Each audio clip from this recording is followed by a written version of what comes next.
guests here, we should attempt to be on time, right?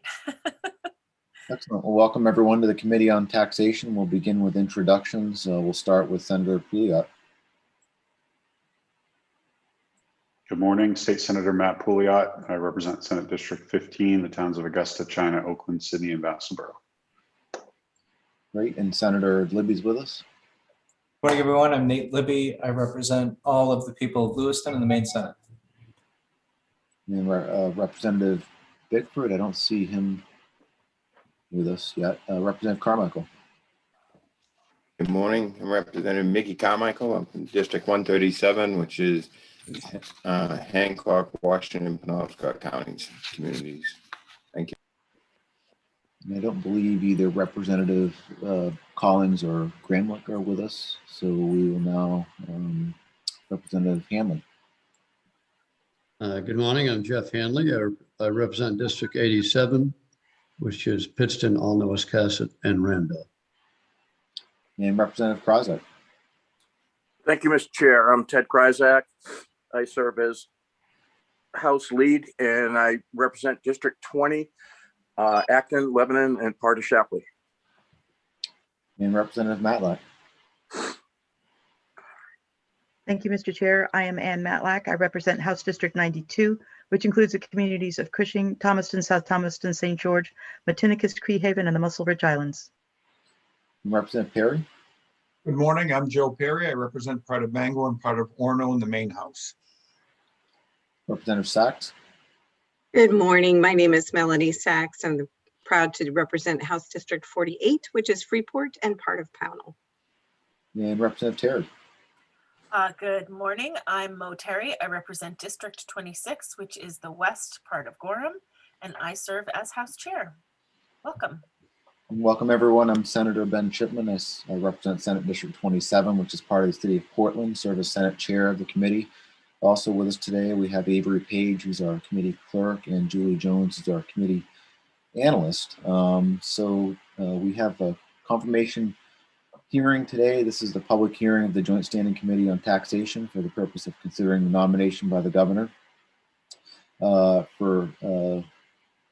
Andrew Wells, I believe, and the position I don't have in front of me here. Representative Terry, maybe you can help me out, but he's being nominated for. Yes, for the Maine Board of Tax Appeals. Maine Board of Tax Appeals. Under the law and joint rules of the legislature, this committee is required to hold a public hearing to recommend confirmation or denial of the nominee by majority vote of the committee members present and voting. As chairs of the committee, we will then send written notice of the committee's recommendations to the President of the Senate. The committee will hear testimony from and have an opportunity to question the governor and or their representative, the nominee, and any other people present who wish to speak for or against the nomination.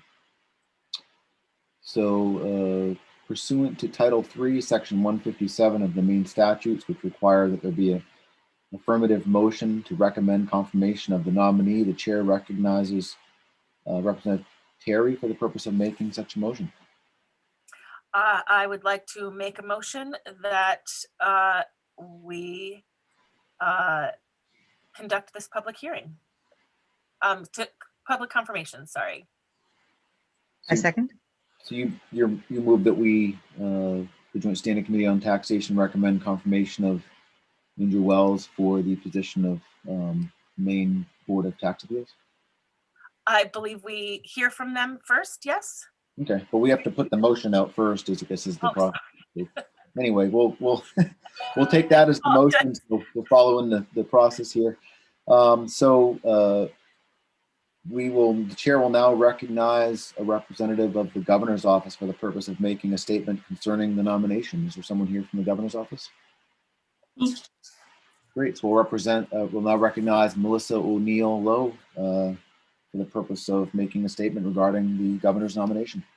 Welcome. Good morning. I did see oh, there he is. Okay, I wanted to make sure our nominee was here. Good morning, Senator Chipman, Representative Terry, and distinguished members of the Joint Standing Committee on Taxation. My name is Melissa O'Neill Lowe, and I am the Director of Boards and Commissions for Governor Janet T. Mills. I'm here today on behalf of the governor to speak in support of the nomination of Andrew Wells of Durham as a member of the Board of Tax Appeals. The Board of Tax Appeals can be found in Maine Revised Statutes under Title 36, Chapter 7, Section 151D. The board consists of only 3 members who are appointed by the governor. All members must be residents of Maine and are selected based on their knowledge of and experience in taxation. And there is a requirement that not more than, I believe, 2 of the members be from the same political party. Attorney Wells received his bachelor's degree from Emory University, went on to the University of Maine School of Law, where he received his Juris Doctorate. While attending UMaine Law, he was the recipient of the Tax Award for his outstanding academic performance in tax law. After completing his JD, he then attended the University of Florida Levin College of Law, where he received his master's in law and taxation.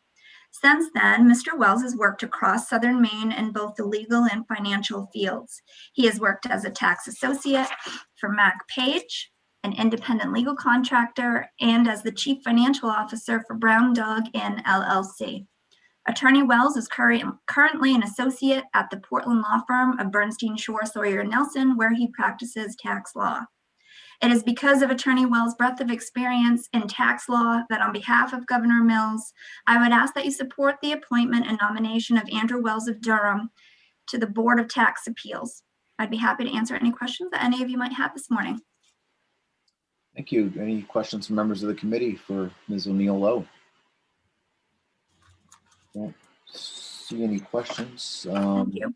Thank you for that. Appreciate that. Mr. Chair, Yes, go ahead. Representative Pratt. I just have a quick question. What is this party affiliation? He is a Democrat. And we have a Democrat that's already on the committee that's staying. Is that correct? No, there are 3 members that are all expired. Mr. Wells will be replacing William Kelleher in seat number 3. Okay, and are we doing all 3 today or just? No, we're doing 2. Our 3rd candidate actually backed out at the very last moment. So we're still searching for somebody, and the person that's in that seat now will be sitting there until replaced. Okay, and the person that will be sitting there is a Democrat also? I do not believe Doug Kelly is, I believe, either a Democrat or an independent. The way the current structure is now with the addition of Gene Gibson and Attorney Wells, Miss Gibson is an unenrolled, so that makes we're even at this point. But unenrolled is not a political party. Correct, but you can have an unenrolled in a seat there. Okay, thank you. You're welcome. Any additional questions from members of the committee? Seeing none, thank you for being with us. The chair now recognizes Andrew Wells for the purpose of making a statement concerning this nomination. Good morning, Senator Chipman, Representative Terry, members of the Joint Standing Committee on Taxation. My name is Andrew Wells from Durham, Maine. And I'm here to discuss with you my nomination for the Board of Tax Appeals. I'm a native Mainer, and it would be my honor to serve the state of Maine as a member of the Board of Tax Appeals. My interest in this position stems from my desire to utilize the knowledge and experience that I have accumulated in my career as a tax and business professional for the service of the great state of Maine. Additionally, I relish the opportunity to learn more about the nuts and bolts of the tax appeals process in Maine, as well as continuing to deepen my knowledge base of Maine taxation. Since I began to pursue my career in tax law, I have acquired an advanced legal education focused specifically on tax law for one of the most well-regarded programs in the country. I've worked as a tax accountant for one of the most trusted accounting firms in Maine. I have worked both front and center and behind the scenes for a small family business here in Maine and helping that business operate and grow. And I presently am a tax and business attorney at one of the most well-regarded and well-respected law firms in Maine. When it comes to the business of taxation, I have worked as a legal consultant, an accountant, and I have intimate experience working and advising our small family business. And as an additional note, I believe that family businesses are both the backbone and the pride of the Maine economy, which highlight the independence, individuality, and industriousness of Mainers. I've had the opportunity to experience the business of taxation from a variety of perspectives, which gives me a unique hands-on perspective to work towards practical tax solutions. It is my opinion that my experience, expertise, and point of view can be a resource to the state of Maine and the Maine Board of Tax Appeals. I also look forward to expanding my perspective and base of knowledge through the opportunity to work alongside my colleagues as a member of the Maine Board of Tax Appeals. Thank you. Thank you. The chair would ask if any member of the committee has questions of the nominee. Doesn't look like anybody does have any questions. Oh, we have a question from Representative Hanley. Yes, good morning, and thank you for your testimony. What is the name of your small business that you talked about, and where is it located? It's the Brown Dog Inn. It's located in Freeport, and it's owned by my mother-in-law, and she runs it with my wife. And I've worked with them I'm still kind of on as a consultant and help them out, but I worked full-time with them for a couple of years. Thank you very much. You're very welcome. Thank you. Any additional questions from members of the committee? Seeing none, thank you for being here, Mr. Wells.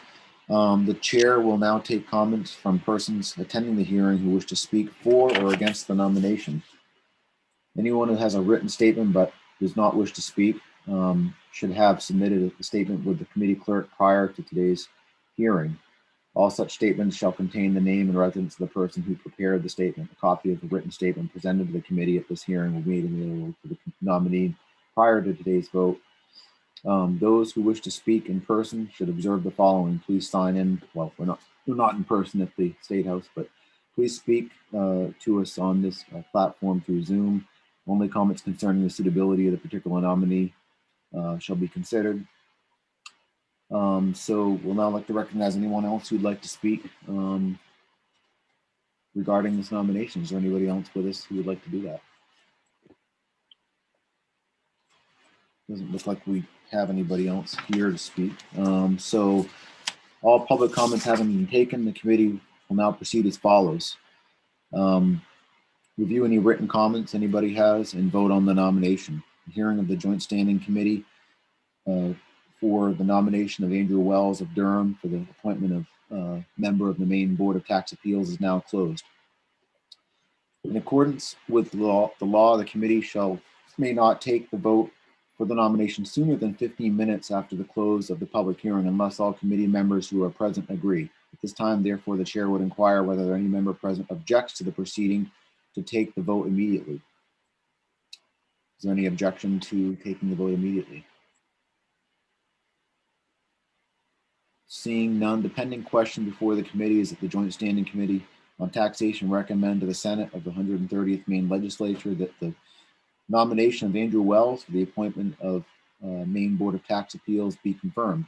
In accordance with MSRA Section 3, Chapter 6, Section 157, with the joint rules of the 130th Legislature, the vote will be taken by the ayes and nays.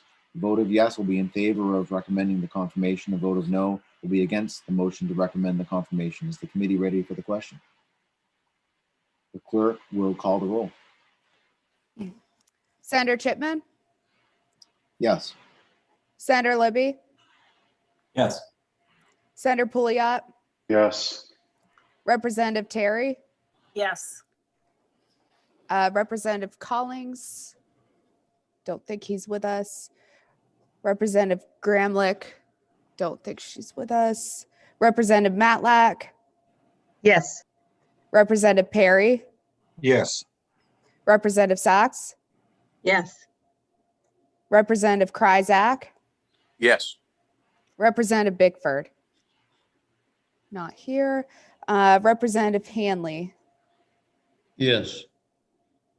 Representative Carmichael, Yes.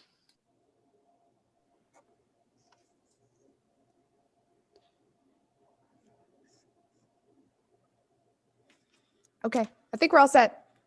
So Unanimous vote of 10. it's 10. Okay, so Yep. the vote is unanimous, 10 members voting in support. So that concludes this confirmation hearing. And thank you everyone for being with us. So we have work sessions scheduled for 10 o'clock. I don't know that we can start them sooner unless someone can correct me if I'm wrong, but I believe we have to wait until 10 o'clock to start. Is that correct, Representative? Yes, it is. We do need to wait. So I guess we will be at ease until 10 o'clock and we will resume with work sessions on 5 bills. Senator Chipman. Wait, can I ask a Go ahead. question? Go ahead, Don't we Senator. have, do we have one more nominee? We do. Jean Yeah. Gibson. Yeah, sorry. Okay, Sorry about that. just had a little panic attack, sorry.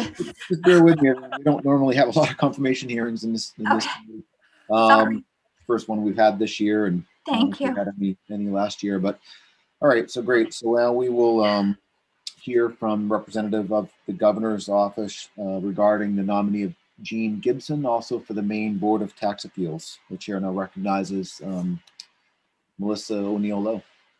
Do we Point of need order, a Mr. Chair? motion? I think you need Yeah, a I was going to say, motion point of first. order. Would you like me to make a motion, Mr. Chair? Yes, go ahead. I move that I'm not sure of the language, but accept the nomination of Jean Gibson to the Board of Tax Appeals. Yes. Second. You want to make a motion that the Joint Standing Committee on Taxation recommend confirmation of Jean Gibson for the Maine Board of Tax Appeals, and we have to have the town she's from, which I'm not sure what that town is, but She's from Winthrop. Winthrop. Okay, so Jean Gibson of Winthrop. Great. So now we've got the motion that's been made by Representative Sachs. So we'll now hear from Melissa O'Neill Lowe regarding this nomination. Thank you, Senator Chipman, Representative Terry, and distinguished members of the Joint Standing Committee on Taxation. My name is Melissa O'Neill Lowe, and I am the Director of Boards and Commissions for Governor Janet T. Mills. I'm here today on behalf of the governor to speak in support of the nomination of Jean Gibson of Winthrop as a member of the Board of Tax Appeals. The Board of Tax Appeals can be found in Maine Revised Statutes under Title 36, Chapter 7, Section 151D. The board consists of 3 members who are appointed by the governor. All members must be residents of Maine and are selected based on their knowledge of and experience in taxation. Ms. Gibson received her bachelor's degree from Swarthmore College and later went on to get her master's degree in taxation from Thomas College. She has held a range of positions within the taxation field, including staff accountant for 2 private firms, senior examiner for the State of Maine Bureau of Insurance, tax coordinator for Wilson and McMahon CPAs, and is currently a managing partner for Gibson LeClaire LLC. Ms. Gibson is no stranger to public service and is a member of numerous boards, including the Maine Society of CPAs and the American Institute of CPAs and the Augusta Kiwanis and Rotary Clubs. It is for these reasons and experience that on behalf of the governor, I would ask that you support the appointment of Jean Gibson of Winthrop, and I'd be happy to answer any questions that you may have. Great, thank you, Ms. O'Neill Lowe. The chair would now ask if any members of the committee have questions, and looks like we have a question from Representative Kaiser. Thank you, Mr. Chair. What is her party represent? That she Unenrolled, but independent. Yep. She's an independent. I'll let her answer for sure, but yes, believe okay.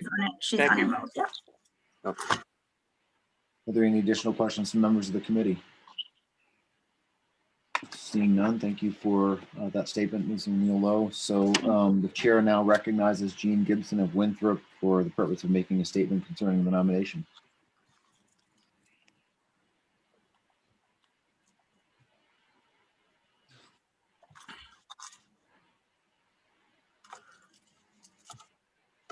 Is Ms. Gibson with us?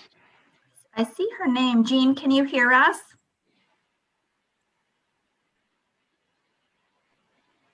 There. Now can you hear me? We can hear you. Yeah. Can you hear me? Yes, we Hear can. you, but we can't see you. I don't know. There. There we go. All right. Okay. All right. Sorry about that. I'm not familiar with all the technology here. Good morning, Senator Chipman, Representative Terry, and members of the committee. My name is Jean Gibson, and I'm from Winthrop, Maine, and I'm here today to discuss with you my nomination for the position of on the Board of Tax Appeals. I would like to share with the committee my interest in the position, as well as what I believe I can contribute as a member. I've always had a passion for civic and community service. I have been on the boards of the Augusta Kiwanis Club, the Augusta Rotary Club, and various other nonprofit organizations around the area.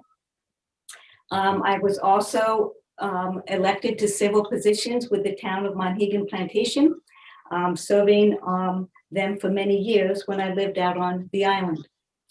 Since receiving the initial phone call asking if I was willing to serve, I've taken the opportunity to research the board activities and the board mission. And I believe that this position is a good opportunity for me to help fellow Maine people resolve differences between Maine Revenue Services decisions and their own positions.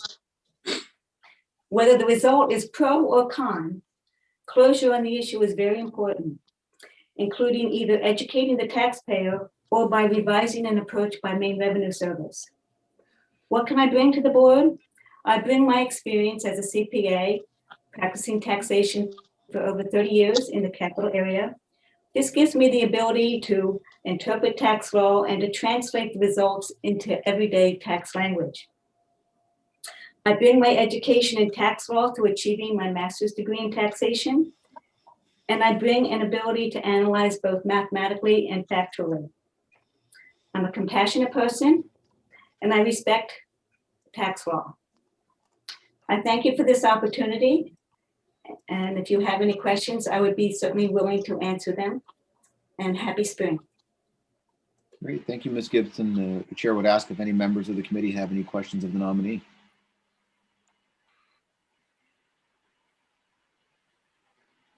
Seeing none, I know there was one question about your party affiliation. Maybe you could just clarify that for us so everybody's aware. Yes, Senator Chipman, I am currently an independent. I have been a lifelong Republican. I did leave the party about a year or two ago, and I'm now an independent. Okay, excellent. So seeing no questions of members of the committee, thank you for being with us today. The chair will now take comments from persons attending the hearing who wish to speak for or against the nomination. First, we'll ask if anyone present would like to speak in favor, followed by those who'd like to speak against, and if anyone would like to speak neither for nor against. Do we have anybody from the public who'd like to speak on the nomination? I know that Senator Hickman is with us. Would you like to speak, Senator Hickman? Good morning, everyone. Good Morning. Senator Chipman, Representative Terry, and esteemed members of the Joint Standing Committee on Taxation. My name is Craig Hickman. I represent Senate District 14, 11 towns in Southern Kennebec County, including my hometown of Winthrop. I'm honored today to present this testimony in support, strong support of Jean Gibson, gubernatorial nominee for the Maine Board of Tax Appeals.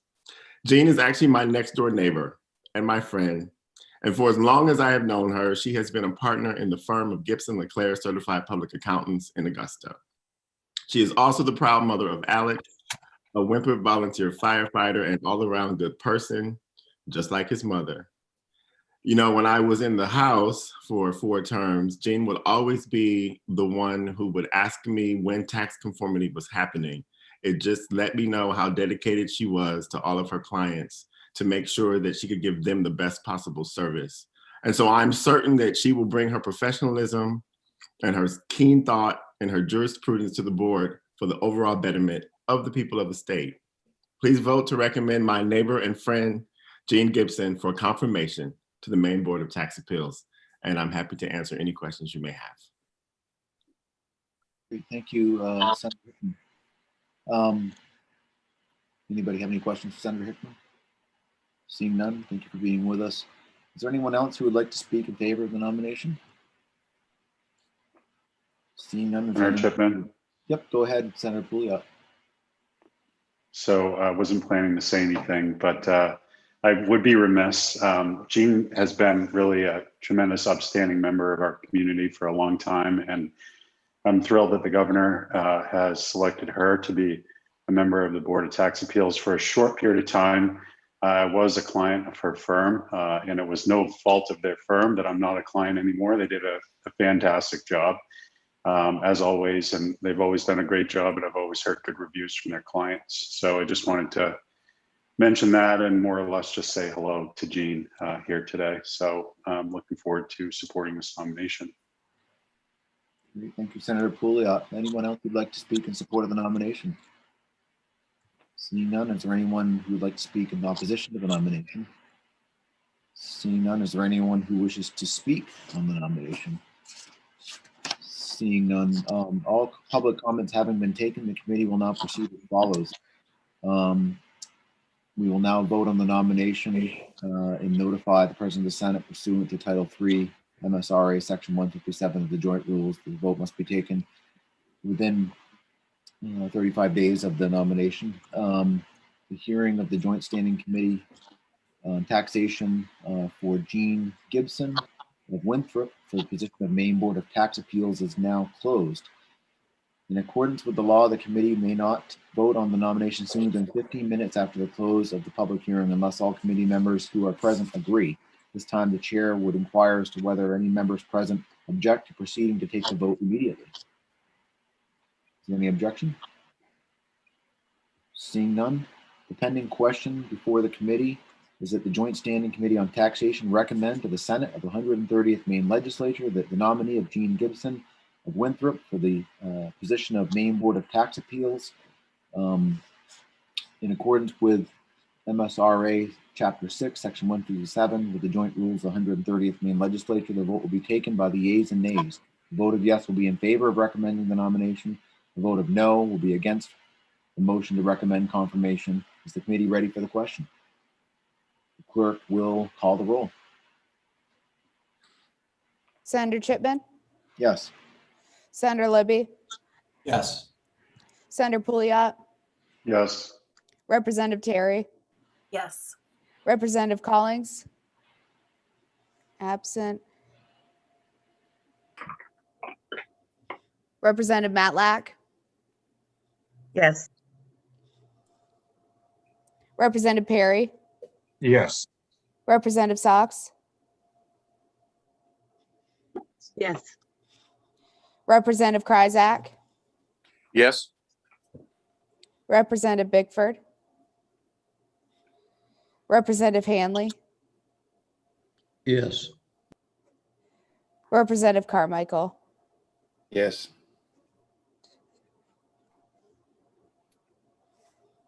Okay, so with Representative Collings, Gramlich, and Bickford absent, we have 10 yay votes. Excellent. So 10 members of the committee having voted in the affirmative and 0 in the negative. It is the vote of the Joint Standing Committee on Taxation that Jean Gibson of Winthrop for appointment to the Maine Board of Tax Appeals be confirmed. Congratulations, Jean. Thank you. Yes. Thank you very much. Thank you. to both Congratulations. nominees. Yeah, thank you to both nominees and the governor's office for being with us this morning. So that does conclude our two Thank you all. constitution hearings this morning, and we will be at ease until 10 o'clock, and we'll resume with work sessions on 5 bills. Senator Chipman, Yes, go ahead, Senator. is it your intent to take up those bills in the order as they were given on the chart from? I think so. I don't think we've had any requests to take them in any other order, but so I just take them in the order that they're listed on the chart we sent out. Great, thank you very much. All right, we'll see everyone in about 25 minutes.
Hello, everyone.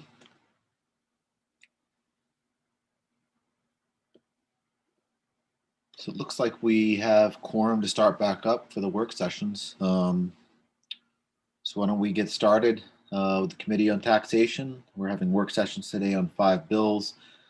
I don't know that we had any requests to take them in any particular order, so I guess we'll take them in the order that they're listed on the chart that Julie sent out, if everybody has that. We've already done introductions earlier, so we don't need to do that again. So we'll now start the work session on LD 23, which is an act to reinstate and increase the income tax deduction for contributions to education savings plans, sponsored by Senator Pouliot. If you'd like to walk us through this bill, Julie, that would be great. Sure. Let me bring up the chart here.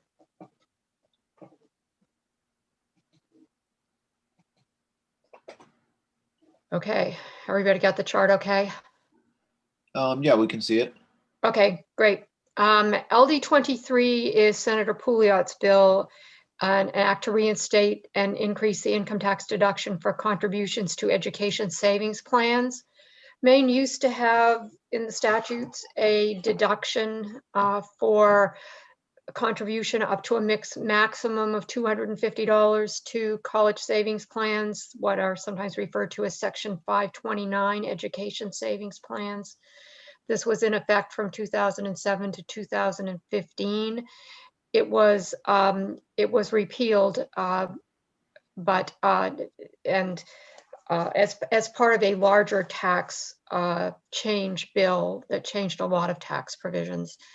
A similar bill to this one was introduced last year in the 129th, or actually 2 years ago in the 129th, carried over to the second regular session and then ended up dying on the appropriations table at the end of the 129th legislature. What this bill proposes to do is to increase the maximum deduction from the former amount, which was $250 to $1,000. The bill provides that it would begin with January 1st, 21 tax years. FAME recommended in its testimony at the public hearing that that date be changed to January 1 of 2022 tax years. The administrative costs for Maine Revenue Services are $33,000. Estimated revenue impact of about $1 million revenue loss per year. Okay, great. Any discussion from members of the committee on this? I don't know if you can take the chart down now, Julie, so we can see each other. Bring it back up and get to the next bill. That'd be great. Thank you. Yes, Representative Terry. Thank you very much. Julie, so it's my understanding that we got rid of a bunch of sort of incentive programs like this a while back, and I'm hoping you might have some history on it as to if we had something like this prior to now, and if it was gotten rid of when deductions became like a bulk thing. Do you have the history on that and could maybe walk us through it a little? Well, my recollection is not complete and I didn't research it before this work session. But my recollection is that it was part of a larger bill, part of which included, I believe, an expansion in standard deductions. Mm-hmm. And there were several, I think, different deductions that were repealed at that point. I believe that Mr. Allen is with us and he may be able to speak with more specificity to the nature of the contents of that bill, but my recollection is kind of general as opposed to specific. Awesome. He's raising his hand too. Yeah, maybe we can hear from Dr. Allen. That would be great if Dr. Allen's with us. I'm going to promote him to panelist. Maybe could Representative Carmichael ask his question while we're waiting? Go ahead, Representative Carmichael. Good morning. You're on mute, Mickey. Can you hear me? Yes. We can. Okay. Sorry. One sec though, Dr. Allen, I'm sorry. Well, let him go ahead and then I'll ask my question after. Thank you. Okay, awesome, thanks. Good morning, Dr. Allen. How are you? Good morning. Good morning. Thank you. So the Governor LePage's FY16-17 biennial budget submission had a tax reform proposal in it. And part of that tax reform proposal was to lower individual income tax rates and remove a number of deductions, exemptions, exclusions from the tax code. And the primary, the way we approached removing those existing tax expenditures was to first look at tax expenditures that had been in existence for 5 to 10 years and had proven to be not very popular. You know, a handful of taxpayers were taking those deductions. They just didn't seem to be achieving the objectives that the legislature had set out for them. Or that when we looked at them, the incentive just didn't seem to be there. So for the 529 plans at that time, it was a $250 deduction per beneficiary. And at a top marginal tax rate just under 8%, that was a pretty small tax benefit that really, in our view, wasn't providing an incentive for anybody to put money into a 529 plan. So there were about a dozen or so income tax, whether it be business incentives or individual incentives, and maybe 1 or 2 sales tax exemptions that were repealed as part of that package. And the general approach or the objective of the plan was, and I'll use the example that we provided at the time. So for a family of 4 making $90,000, which at the time was about the median income of a family of 4 in the state of Maine, they received a tax cut of about $1,300 on their individual income tax. And the idea was that $1,300 of income tax savings should be used or could be used by those taxpayers for whatever issue they needed to use those funds for. So perhaps it was childcare, perhaps it was to have those funds to put into a 529 plan, or whatever issue that they felt best to use those funds, and to simplify the income tax return and the income tax code by removing these tax expenditures. So that was the objective and one of the reasons why the 529 plan was removed. So Dr. Allen, when that change was made, it was before I came onto the committee, and I was in the legislature, but I wasn't looking too closely at this. I wasn't on this committee at the time, but I'm wondering, when that change was made, did it reduce the contributions that were made to 529s?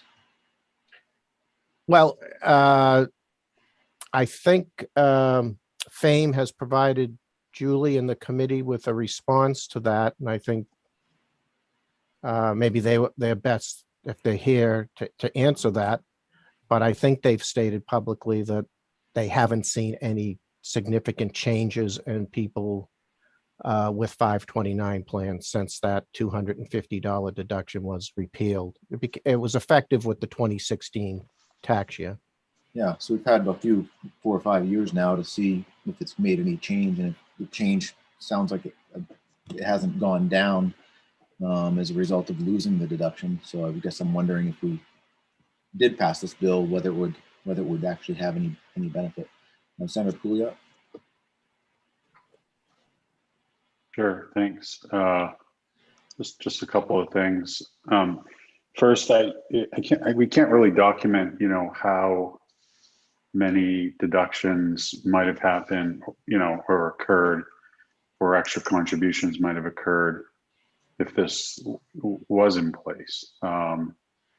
Clearly a deduction can benefit and not detract from opening these accounts. But I was doing some research, and it's clear to me that the fiscal note on this of $1 million indicates that MRS believes people are going to use this deduction, or else there would be no fiscal note. So it's hard to really, though, separate which, filers would have made this deduction and which would have not. to kind of make a but-for case on this one is a little bit a more difficult corollary than some other, analysis that we do. But the reality is that, on each one of these deductions, the state loses about $71.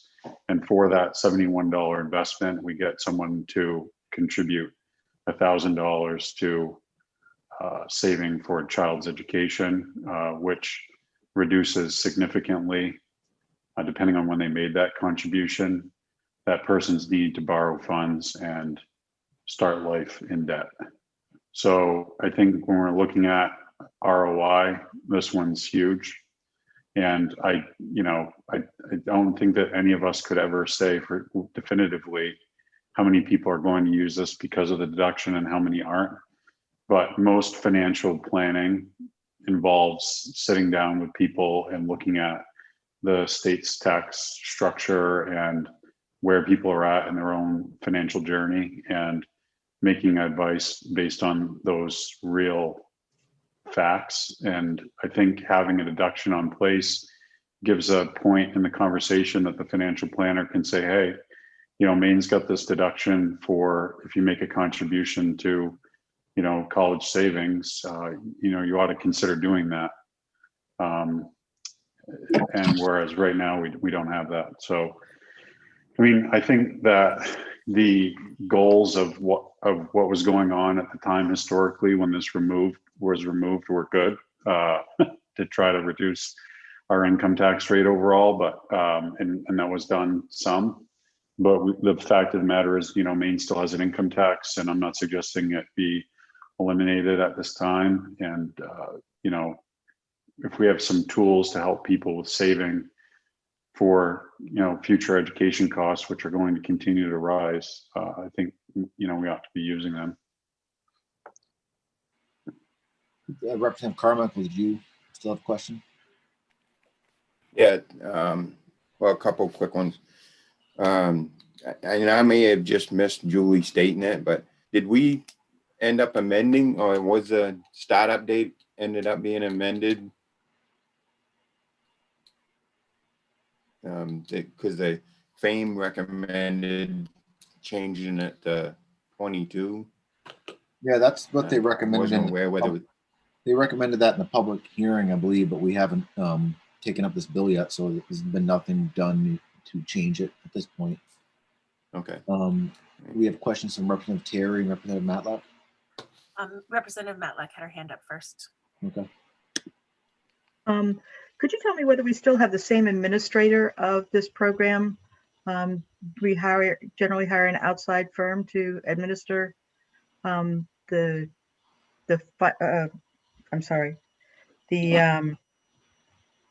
529 program, and whether the fees are a detriment to people joining this program. I understand they're rather high.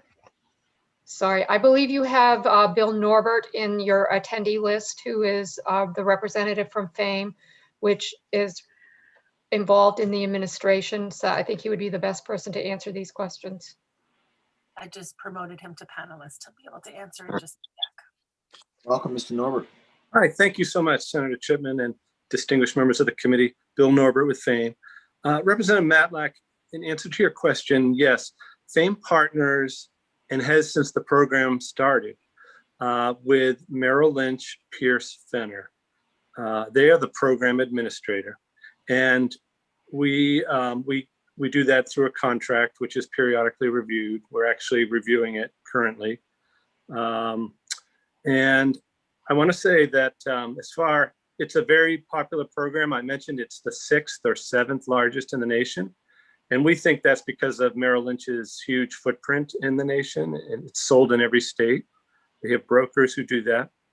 And about fees, the good news is the plan is so popular out of state that Mainers get their fees rebated. There's no administrative fee. If it's charged, it's rebated. So that's one of the benefits we can provide Mainers. Another are the matching grants that we provide. And these are all funded through other states, other account owners' fees. So I hope that's helpful with that. Thank you, sir. Sure. Representative Terry? Thank you. I actually have a little follow-up for Dr. Allen from earlier. If you wouldn't mind popping back on for just a sec, Dr. Allen. Thank you. Sorry about that. So I just want to go back to the $1,300 now is a standard deduction. Is that correct? The $1,300 that I mentioned was our estimate of the tax savings that a median family of four at that time received from the tax cuts that were became effective on January 1st of 2013 and on January 1st of 2016. Okay, so it's not necessarily tied to that 529 program, but you assume that that's part of the benefits that or that's part of the benefit package, the 529s. The 1,300 was the net income tax reduction that a family of four making $90,000 received. Okay. So that would include the fact that they lost a deduction on 529 plans or other tax expenditures that were repealed in those package of tax changes that occurred in 2013 and 2016. But the net tax savings was $1,300. Okay. And again, the idea was that $1,300, it was the taxpayer could choose how to use that $1,300 for whatever issues that they may be having. Gotcha. So Dr. Allen, as part of how that tax benefit was paid for was from eliminating this deduction and a bunch of other deductions. Is that was part of a package? That was certainly part of it, that it offset the cost of the rate reductions. There were many other changes, sales tax changes that were used. There were also other tax cuts other than rate reductions. I mean, that it was in that package that we made the earned income tax credit refundable. It wasn't refundable up until that point. So I just had a question about the $1 million a year revenue impact. Is that, you had made reference to, FAME testifying that there wasn't much of a reduction, if any reduction in people contributing once this deduction was eliminated a few years ago. So is that $1 million a year revenue impact basically what the state would lose by giving this deduction, putting it back in place for those that are already doing it? So we wouldn't have a lot of new people that would come on board to do it necessarily because we didn't have a loss of people doing it when it was taken away. Is that really the what it would cost the state to just give this deduction back for those that are currently already contributing? That's our general assumption. There was about 5,500 tax returns that were taking the 529 deduction prior to its repeal. And I think our feeling is it'll be in that 5,000 to 6,000 returns. Yes. Right. So it sounds like we're not going to necessarily get new people that would contribute. We'd just be giving a deduction to people that are already contributing, I guess, and would probably continue to contribute. Seems like. That's obviously up to the committee to decide whether the tax savings is an incentive for people to create a 529 plan for a beneficiary. But I was just sketching it out earlier today for a current family of four making $100,000. The marginal tax rate is 6.75% at the state level. So on $1,000 contribution to a 529 plan, that's a savings of $67.50. Okay. Representative Perry has a question. Yeah, maybe it's a comment. I don't know. I didn't have much of a. I was a little confused when this bill came forward. I was on the committee when these plans were created and this tax exemption, this tax deduction was first occurred. I didn't know it had gone away. And from what I've learned through the work session, we never opened. My kids were little at the time. We never opened one. That's what the Alfond matching grant. It was interesting to learn that the fees for Mainers are being supported by the success outside of the state. And hearing Dr. Allen say there's about 5,500 people, and that's not really expected to climb. And learning, I had no idea about the tax overhaul plan under LePage. I view I view our top marginal income tax rate a much bigger deterrent for everything that goes on in the state of Maine versus what these specific deductions are. And seeing a overall package and then starting to get whittled away year in and year out, my sentiment's always harder to vote against a bill that one of your committee mates puts forward, but I'm starting to lean, I'm not going to make the motion, but I think I'm starting to lean in the direction that this maybe isn't necessary. Any further discussion or questions from the members of the committee? Senator Pouliot. If my good representative friend from Bangor wants to make an amendment to reduce the income tax rate to like 5%, that would be I would support that amendment to this bill.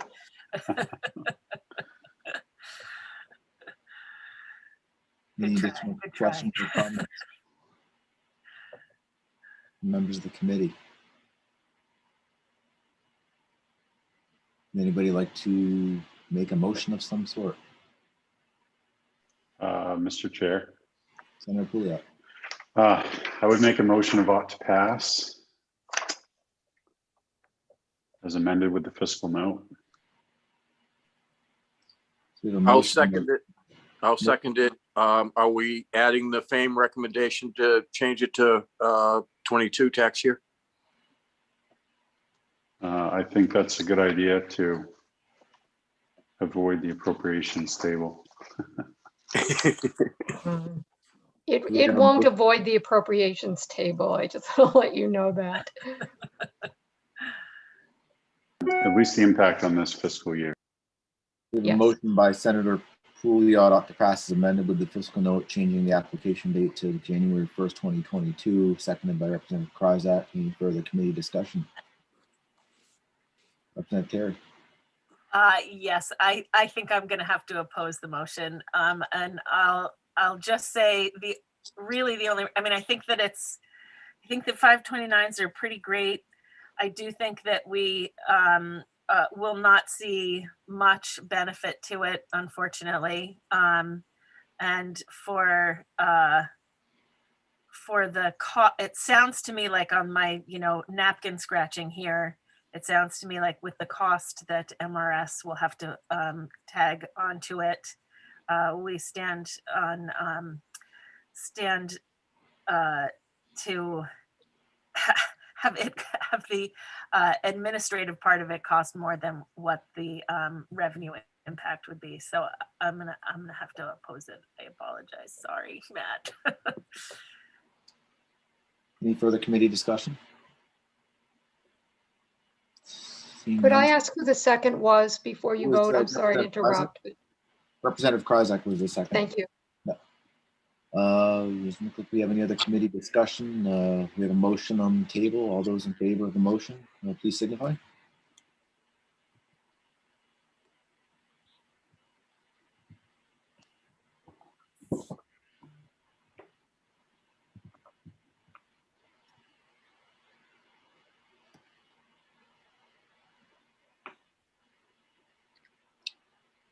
So it looks like there's 5 voting in favor. You have that, Yep. Avery? All those Got it. opposed, please signify by raising your hands.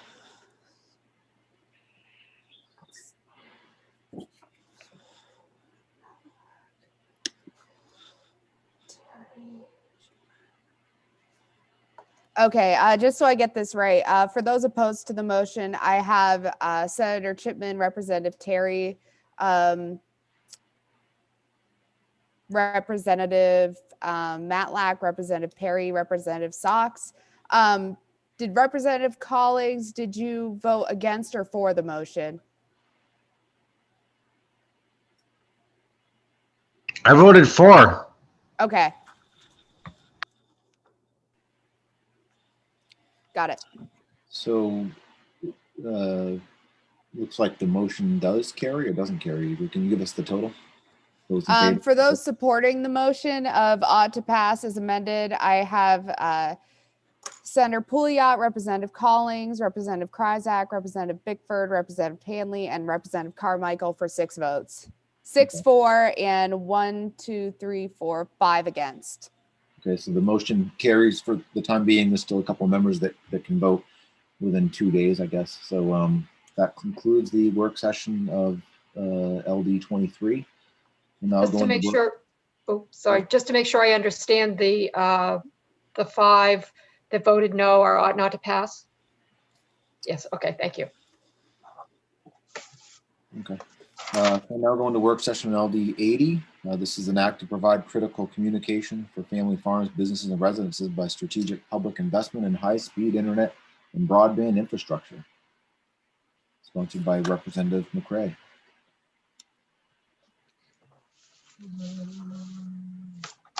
Yes. This bill would provide, beginning with sales beginning June 1st of 2021, and it is an emergency bill, that 33% of the sales and use tax made through marketplace facilitators would be transferred to the Connect Maine Authority to be used for further deployment of high-speed internet and broadband infrastructure. There were questions raised at the public hearing with regard to what federal money the state might be able to expect, and whether there was money in the biennial budget, and whether there was federal money, COVID money for broadband. You received information from Maine Revenue Services that was quite lengthy, that provided a lot of information about what was happening in the world outside the Taxation Committee with regard to broadband development. That was emailed to you and is online, and I can also bring that memo from them up for you too, if that's helpful at this point. Maine Revenue Services preliminary estimate of the revenue transfer from the sales tax on market facilitated sales beginning in FY22 was somewhere in the range of 15 to 20 million per fiscal year. And they identified that there would be additional administrative expenses to identify what the facilitated sales were. They don't necessarily have that information data-wise right now, and they need to collect it for specifically that purpose. So additional work would be required. Let me know if you want me to bring up that information that you received from them. I've got it. Does everybody else have it in front of them? It's on the website under the LD 80, the DAF's response to the public hearing questions. Is that right, Julie? Yes. Yeah. So that's very detailed as to. I think it's this one. Those are the dollars that are going into our own broadband program, or is that from kind of from everywhere? I'm not 100% sure on that. I'm going to need to defer to Mr. Allen on this. Okay.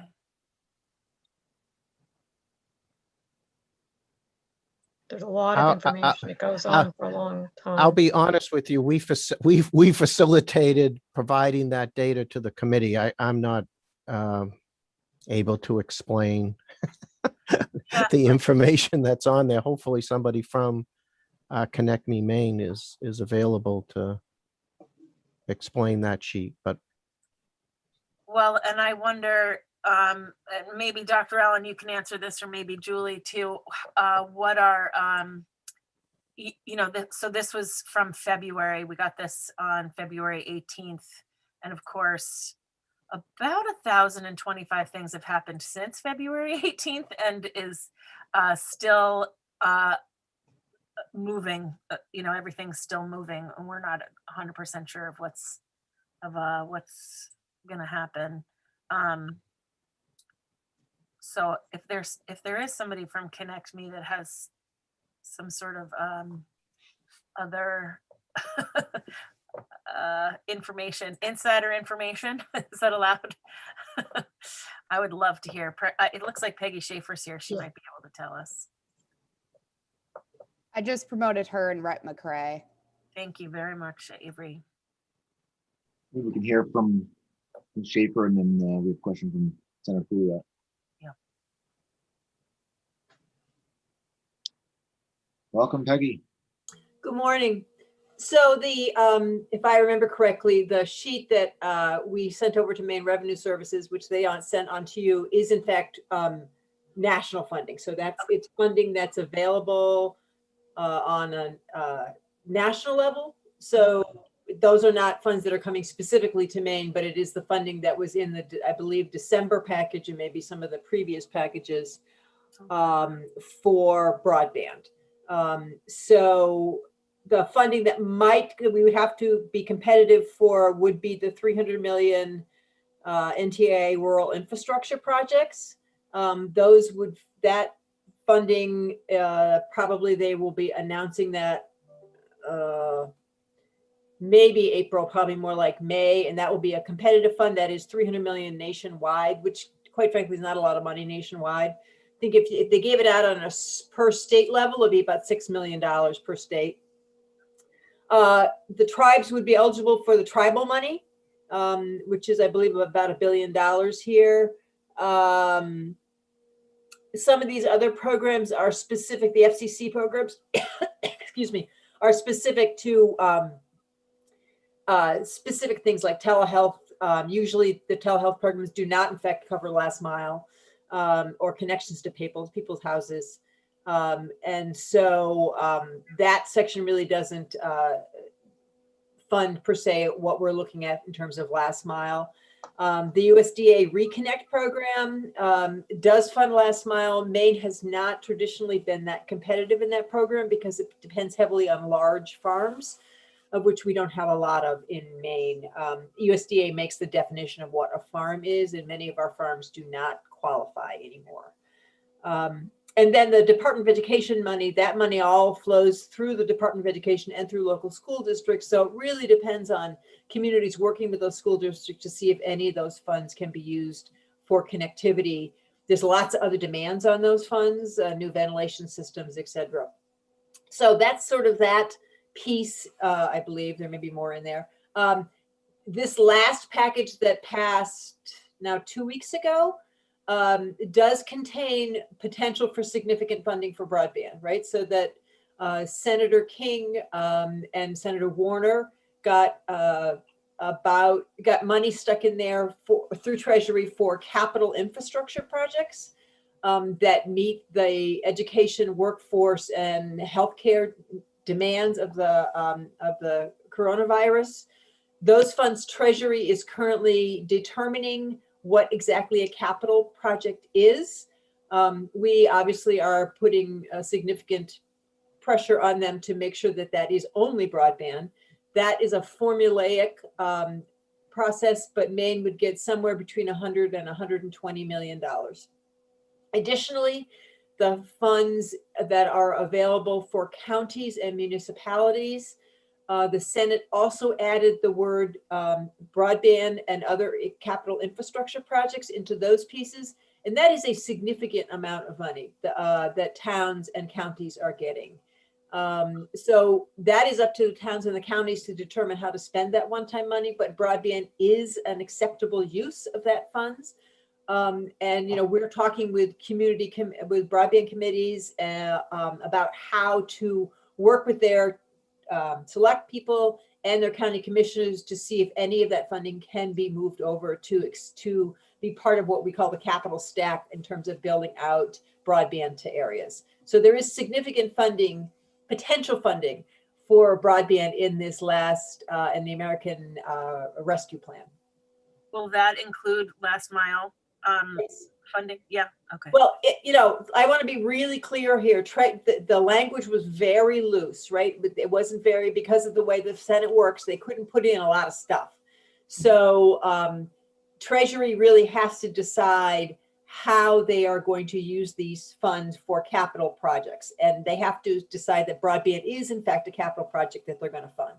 So I know that's the senator's intention, and I know they've had letters to Secretary Yellen. Our governor has submitted a letter, the National Governors Association, the Western Governors Association, many other states So we're hopeful in the next couple weeks that Treasury will define exactly how they're going to use this money, and it in fact will be for broadband.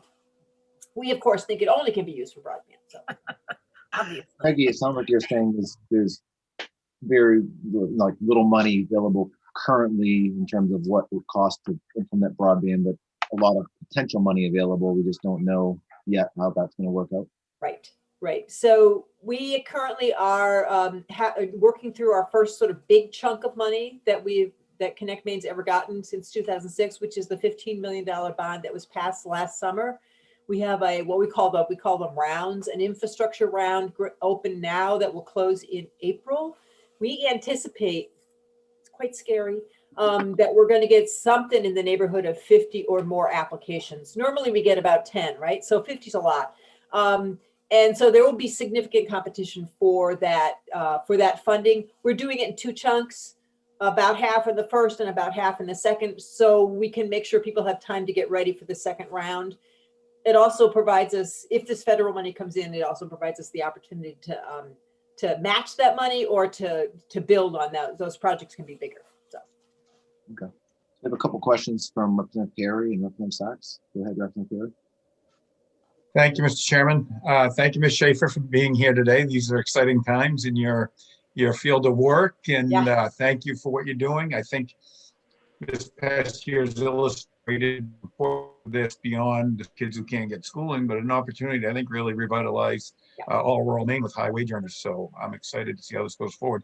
A couple of questions. Well, one thing that came up in the past week, the counties here in Maine, who quite frankly don't do a whole lot, are getting a lot of money, kind of comparable to the states where they do a lot. So I'm hoping that might be an opportunity for you there. But my question is, $1 billion, that's 5 times more or 3 times more than what's going to the states for a lot fewer people on that handout you gave. Do you work with the tribes here?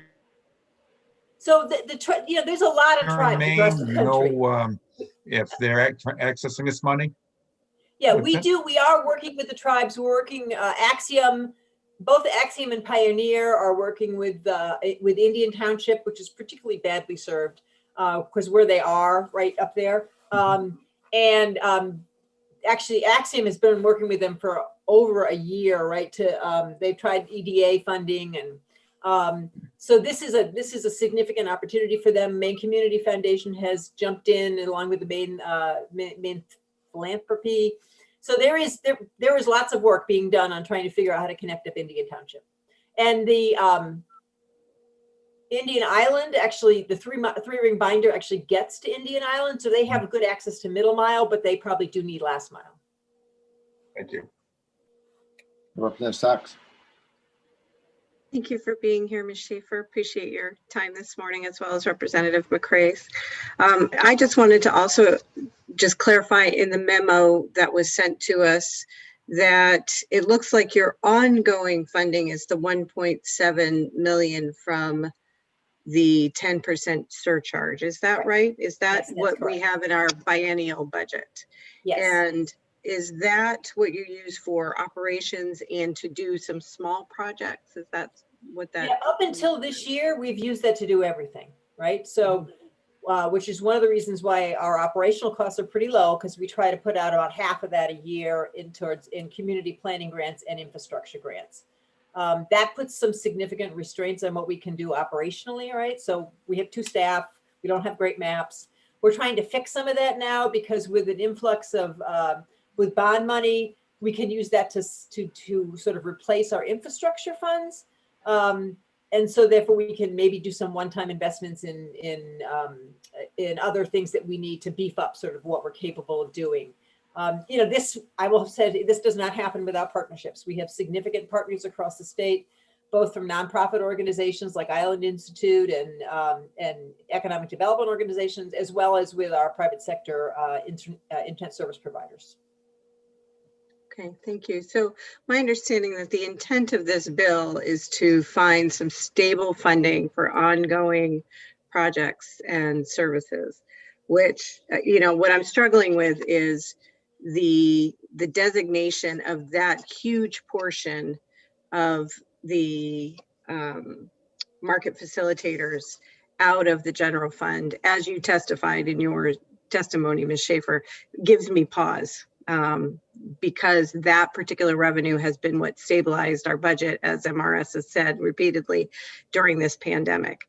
So that's where I'm struggling. I, of course, want broadband. There sounds like lots of opportunities. I've actually reached out to my Cumberland County folks to say, boy, wouldn't broadband be a great place for some of this allocation to be? So I'm struggling with allocating that huge bit of ongoing stream that takes away and has been frankly, our stabilizing force during this pandemic. Yeah, I mean, I think that's why our testimony is framed that way. It isn't that we don't have a need. It's that there's lots of needs in the state, and it's very important. The governor's budget balances those needs, and this funding is already part of the general fund budget. So it would be a significant cut to the general fund budget. Representative Collins. Yes, good morning, Ms. Schaefer. I heard earlier you reference what was happening with broadband in relation to federally recognized tribes. You mentioned the Penobscot and Passamaquoddy. Do you know about further up north with the Micmac and Maliseet, what's happening there? I do not. I know that I don't know if anybody's been working with those tribes up there. I don't know whether any of the providers have been talking with them. I know the one that were on the Passamaquoddy because we actually have a planning grant out for that area. And so that's, how we've sort of kept informed of what's happening with the Indian Township. Representative Terry. Thank you. Just one more quick question for Ms. Schaefer. I wonder if you have had conversations with the administration on where funding should come. Well, not necessarily where funding should come from, but how much more you'll need sustainably. Not let's just assume that the broadband gets done with the federal money that's just a little bit wishful thinking. Get a big chunk of it gets taken care of with the federal money that's coming. But we need to find something sustained that's not $1.7 million. That sounds to me like a unbelievably low number. I don't know if I could keep any kind of business going with that. That's the size that it is.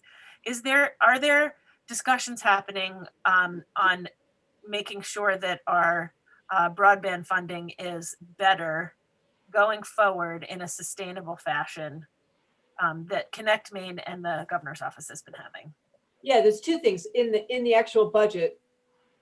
The governor's original budget included last 2019. We got they moved the E911 fund from 45 cents to 35 cents and moved that 35 cents over to Connect Maine.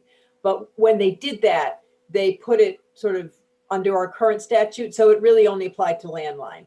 So the I guess you call it the part 2 part of the budget includes expanding that back to cell service, right? So that would bring in at least another $1 million if we expanded that 10 cents per line to include cell service again. So that's one significant piece that would mean our budget would be more like 2.5, something like that, million a year, which is, a nice round number, especially if we get federal money to supplement some of these big builds, right? And begin to include other, state, local money, private money, banks. So as we build this capital stack, that funding going forward is helpful for some of the work that we need to do. My hope is that someday this project gets done, right? Hopefully. And then we can turn our efforts to really look at the whole piece around digital inclusion, which is digital literacy, affordability, and devices. And we're doing some of that now. And so I think there's always going to be a challenge in this field. And the governor's very well aware of it. This proposal that came forward in 2019 to expand our budget is part of the strategy to continually provide us an expanded operating fund that helps us direct some of these federal funds as well as supplement some of this critical activities around digital inclusion that we need to do.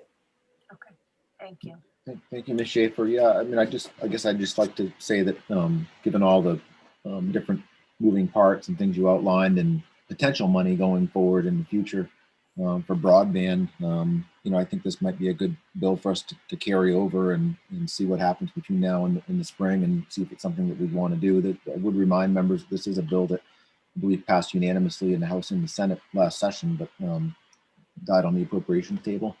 I know the sponsor's with us. Maybe we could hear from him if he has any additional information to provide. I know we've got a couple committee members that have questions as well. Go ahead, Representative Craig. Thank you very much, Senator. It's good to see you. I've been bouncing from one committee to another all morning. But anyway, I'm very excited about all of the stuff that's happening in broadband. I look at a big chunk of money coming from the feds and I'm thinking, eureka, this is just great. I mean, it might even impact the possibility of success of my bill. That's fine as long as it's moving forward and in big ways.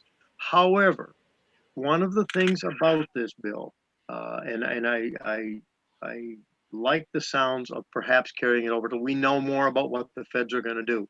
But one of the key things to this bill, and I'm no expert on internet, I'm really not. I just know that we've got to do better, and as fast as we can and as much as we can. That really is my whole motivation, especially living in a rural part of the state. However, one of the key tenets to this bill is that it is proposed to be funded by amendment.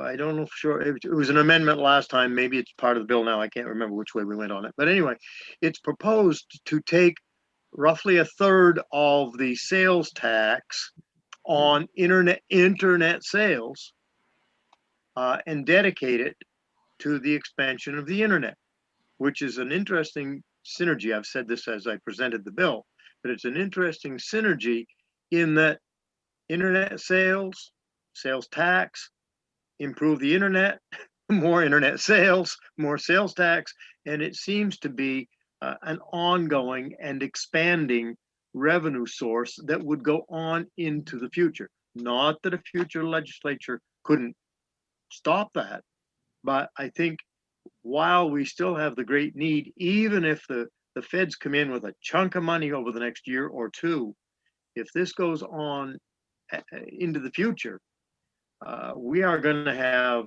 needs. Even if we get internet all over the state, it's going to expand. I mean, the quality and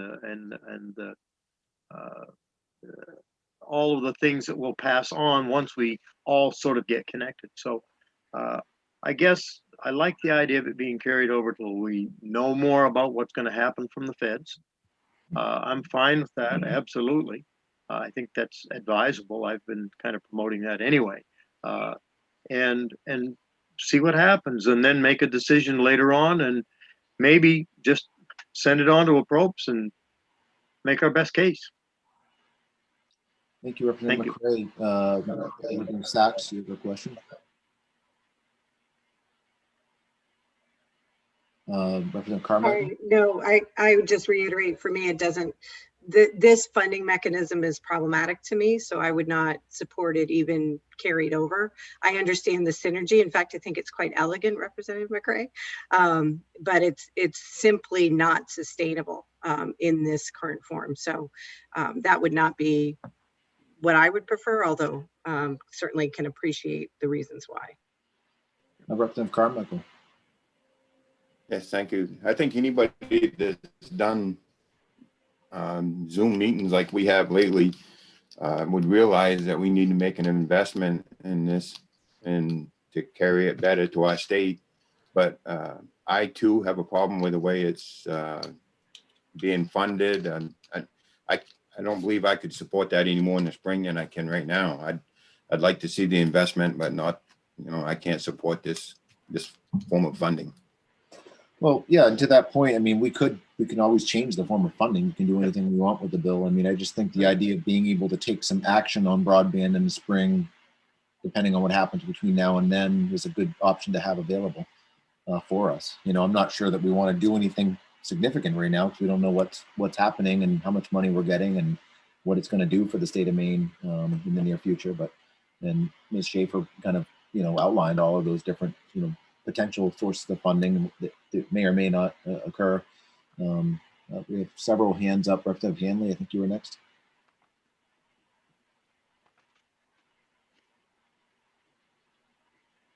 I'm sorry, did you call on me? Yes. Thank you, Mr. Chair. Yes, I can't support this, not because it's a good idea, but because of the funding mechanism. Dr. Allen's comments when the bill was presented made that pretty clear. Also, I mean, we're kidding ourselves if you don't think you're going to have a pile of federal money dropped on us in the next 12 months, and we'll fund this in that manner. I have no doubt. So I'm going to make a motion that we ought not to pass. Representative Terry? You want to see if Representative Hanley has a second on that? Is there a second for that motion?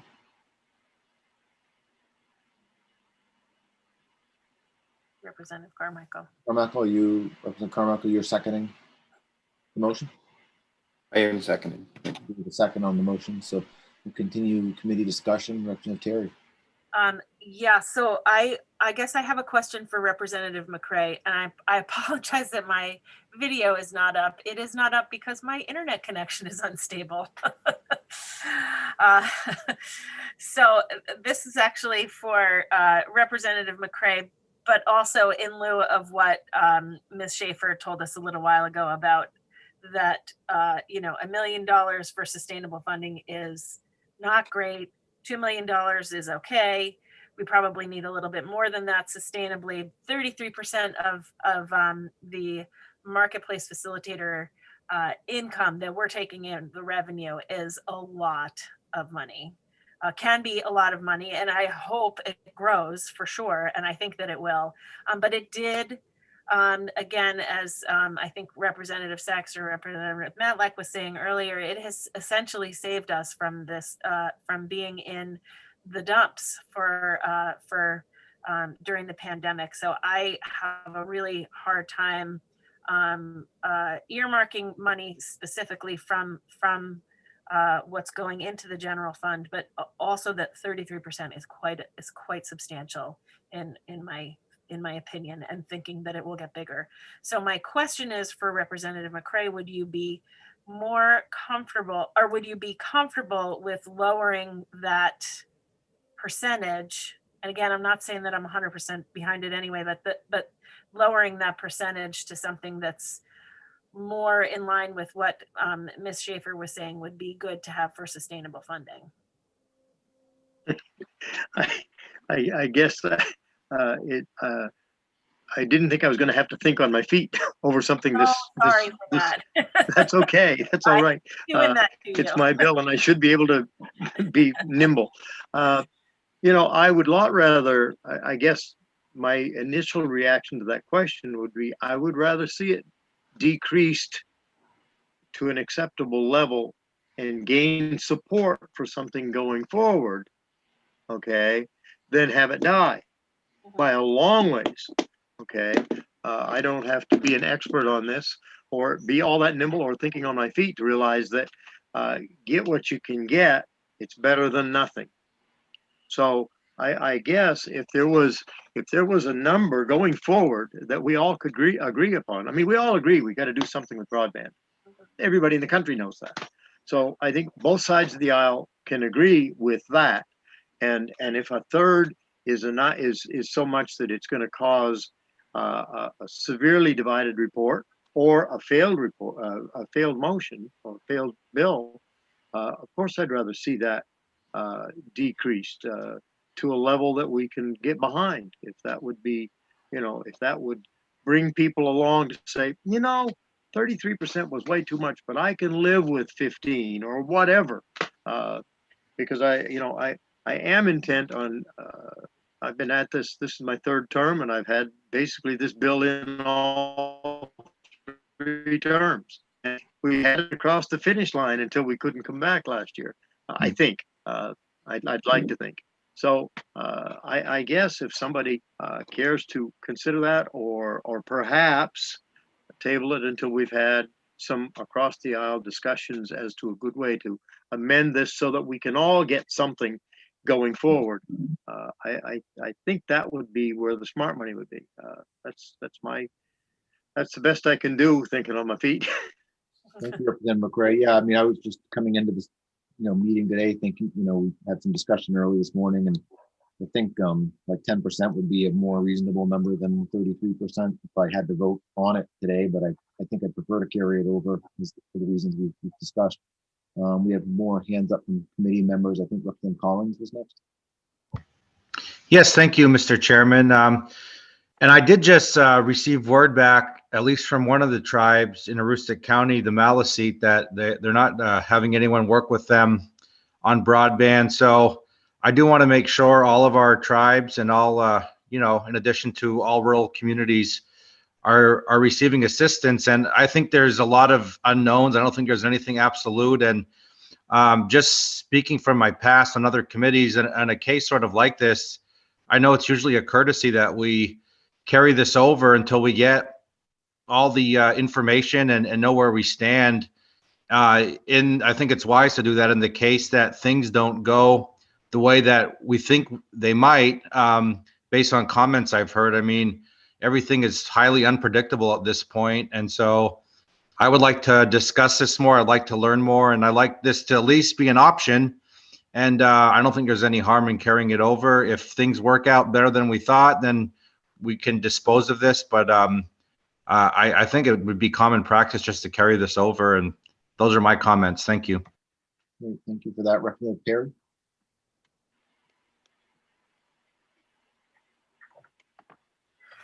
Yes, sorry about that. Thank you, Mr. Chair. I guess at this point, it's be a little superfluous for me to talk about my feelings about funding sources. I don't like dedicated funds at all, but I think I'll vote against this motion and support carrying it over. But I do kind of agree that even a year from now is going to be too soon to know what our needs are. I think we'll still be flush in federal money, but I do certainly support you, Representative, in your work to get a solid ongoing solution to this. But I'm hopeful that a year from now we're still got plenty of federal funds to work with. Yeah, I think you're right, Representative Perry, about not, we may not know a year from now where things are. We can always, if we don't know where things are and we're not comfortable, we could vote the bill down. But if we carry it over, we'll keep the option open to do something if we want. We've got a few more hands up. I think Representative Carmichael was next. Yes, thank you, Mr. Chair. To carry it over, still the only way that I can see it going forward with my support is a designated amount of money that, and not a percentage of the internet sales. I just see that as a bad way to fund. I understand his reasoning, and I think that's great that way, but I just can't support that using a percentage of that money. I think, the sales will fluctuate. If they have a designated amount of money they need to operate that, then that X amount of dollars should be appropriated out of state fund somewhere, but not in this manner, I don't think. So you're thinking not a percentage, but a set amount of money that would come from the sales taxes from internet sales or some other source? Yeah, an X amount of dollars, not a percentage of sales. Okay. I think we have Representative Bickford next. Thank you, Mr. Chair. I'm not a fan of dedicating tax revenue. That's a job for the general fund. And I agree with Representative Carmichael. It should be a fixed amount, but it should be in a budget, whether it be a biennial or a supplemental. We shouldn't dedicate specific tax revenues. Those should go to the general fund. That's where they belong. Thank you. Representative McRae, you have your hand up. Yes, thank you, Mr. Chair. I apologize for rising a second time. This bill started out at, well, the representative for Presque Isle 3 terms ago had it in at $5 million, and it came in at 1.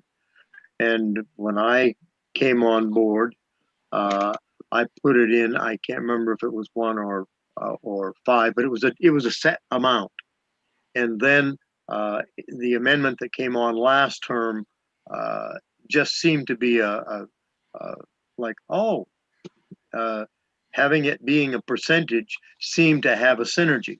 But the bill did start out having a set figure rather than a percentage that could fluctuate. So again, I think that if the committee is willing to carry it over one more time, and maybe after we meet again later in this session, maybe it'll get carried over to the next year till we really know over, rather than just killing it. If it's not needed, kill it. I mean, we can always kill it. I mean, kill it now, kill it 3 months from now, or a year from now, or decide in our infinite wisdom to find a funding mechanism that is comfortable for all of us. So if it's, again, like I said in my last opportunity, anything that we can get that's going to help in this thing, be it dedicated or be it a set amount, I'd a lot rather see that than have it just go away. And that's not because I want to get a bill passed. I think this is a very important thing. We all do. I don't think there's any argument about wanting to improve internet service. I think it's a key to Maine's successful future. I truly do. I mean, it's way bigger than I. So that's kind of my feeling on it. And I would be happy to be in contact with people on the whole committee, regardless of party, and see if we can find a way to move this forward that we're all going to say, yes, by God, we did something on this issue. So thank you. Great, thank you. Representative Collins, you had your hand up. Now it's not up. You no longer have a question? Nope, you don't. Okay. So I think Representative Sachs was next, maybe, and then Representative Matlock. Representative Matlack was first. I'm happy to defer to her first. Just go ahead, Representative Matlock. Thank you very much. I've been on the broadband committee in my town for a number of years now. It's an issue that I really do care about, and I believe that the Wayfair decision brought huge amounts of revenue in, and some of that revenue did go towards planning grants and issues that could support communities in their efforts to develop broadband. I think a couple of years ago, this was not as big an issue, and I think we weren't focused on it, which is why it got short shrift in the budget and so forth. I think that's not true any longer. I think this is a focus of the budget. It's obviously focus of the federal budget in their two recent bills. I think it's a focus of the state with Peggy Schaefer coming on board as an eloquent spokesperson for broadband in this community. Before she was with the state, I followed her regularly because she spoke about what we could do and what we should be doing. But I worry about tapping into revenues that are going into the general fund before they reach the general fund. They should go there, and then we should make decisions about where we would like to see our revenue spent. I think going forward, because everybody understands the importance of broadband, funding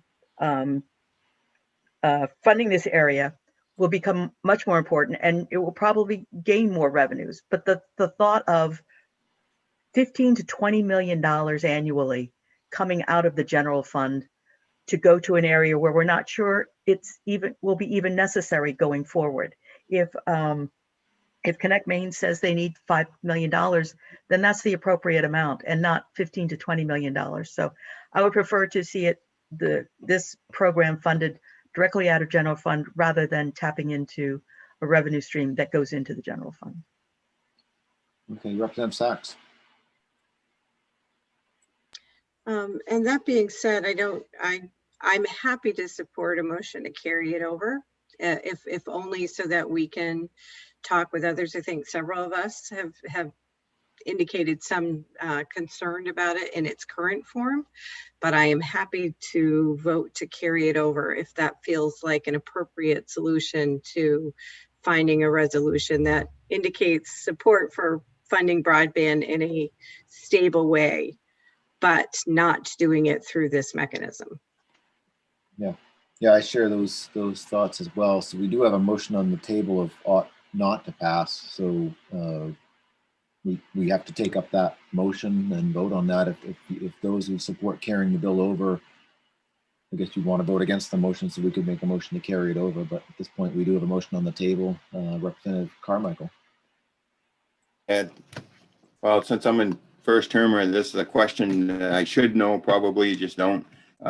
If we was gonna fund this from the general fund, would this wouldn't come before this committee necessarily, would it?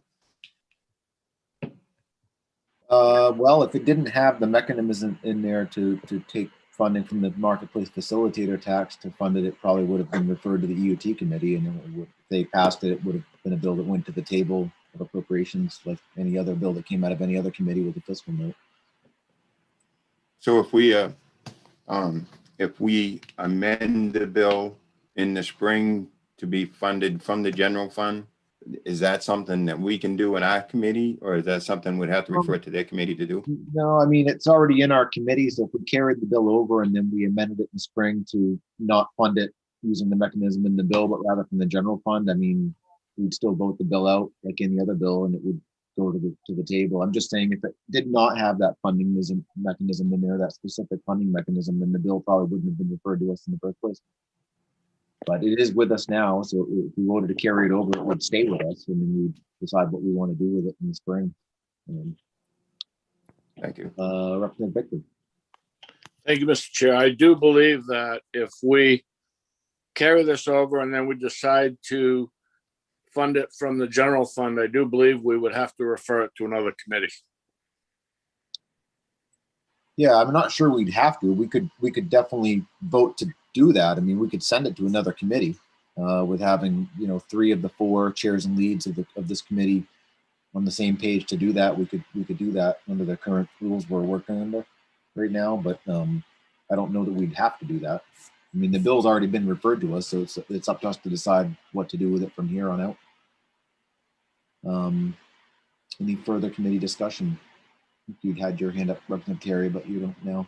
Representative Sachs. So I'm going to join my fellow first year in questioning. Thank you, Representative Carmichael.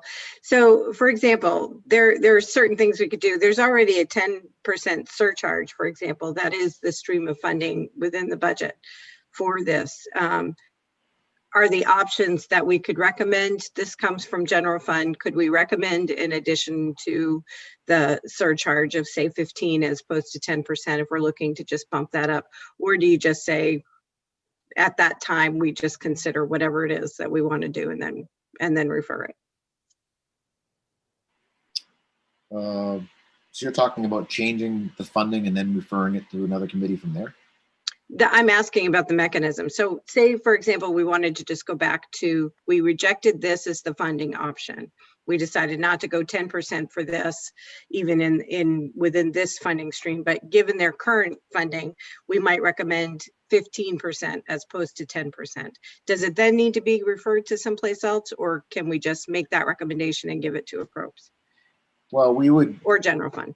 We could amend the bill to do what you're talking about, and then we'd vote on the bill, and then it would go to the floor of the House and Senate. And if it passed, it would get referred to the Committee on Appropriations, as with any bill that has a fiscal note. Any further committee discussions? We have a motion on the table, which is an ought not to pass motion. It's been seconded. Representative Carmichael. So if we don't, and thank you, Mr. Chair, I'm sorry.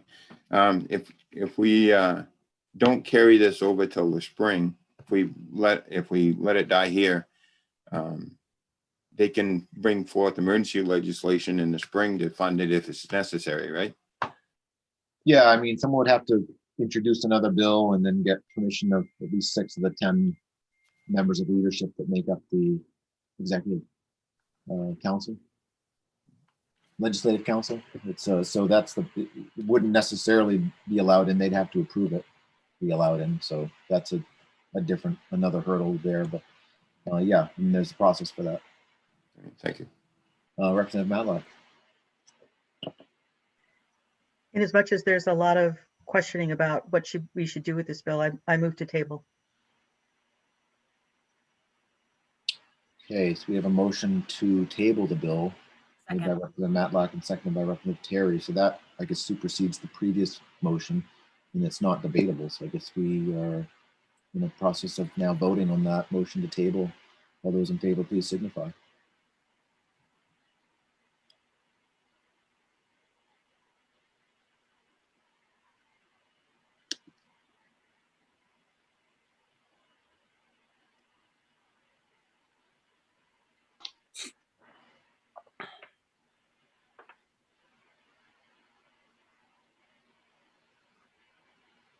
Okay, I have Senator Chipman, Senator Pouliot, Representative Terry, Representative Collings, Representative Matlack, Representative Sachs, Representative Perry. Am I missing anyone? All those opposed to table?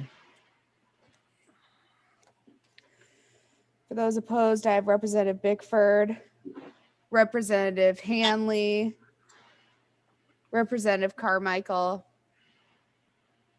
and Representative Kryzak. Looks like that motion prevails, so this bill is tabled. LD 80 is tabled. So moving right along, we'll now go into work session on LD 179. This is Representative Kessler's bill to exclude energy efficiency improvements from property tax. Thank you, folks.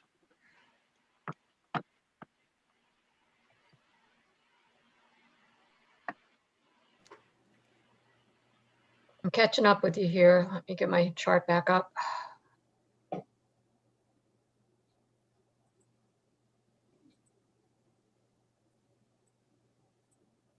Yes, LD 179, as you said, is Representative Kessler's bill, an act to exclude energy efficiency improvements from property tax. This bill contains essentially two different provisions. Three different provisions. It would provide a property tax exemption for energy efficiency improvements and require the Efficiency Maine Trust to essentially identify and make available a list of what would constitute an energy efficiency improvement. And it would provide that it would require at least that the improvements have to meet federal Energy Star standards or similar standards adopted by the Efficiency Maine Trust. The sponsor has, well, the issues raised at the public hearing were what the meaning of energy efficiency improvements would be, whether there should be more discussion of more in statute with regard to that, and what the role would be for Efficiency Maine Trust and what the impact of a property tax exemption would be on local revenue. Maine Revenue Services estimated that for administrative costs, they could need as much as 2 positions at a cost of about $200,000 a year, give or take. The sponsor has written a letter to you last week, and I think rather than I can bring that up, it was available online. I think that he is here. I'm not sure. I can't check while I'm sharing screen. But if he is available, he should probably speak to you with regard to that letter. Otherwise, I will do my best to try to summarize it.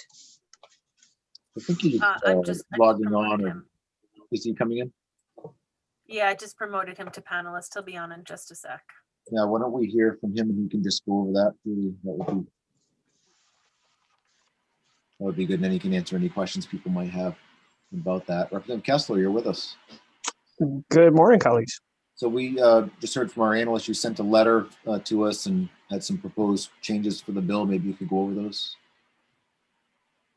Yes, that is correct. So I had written to you all on Thursday, the 25th.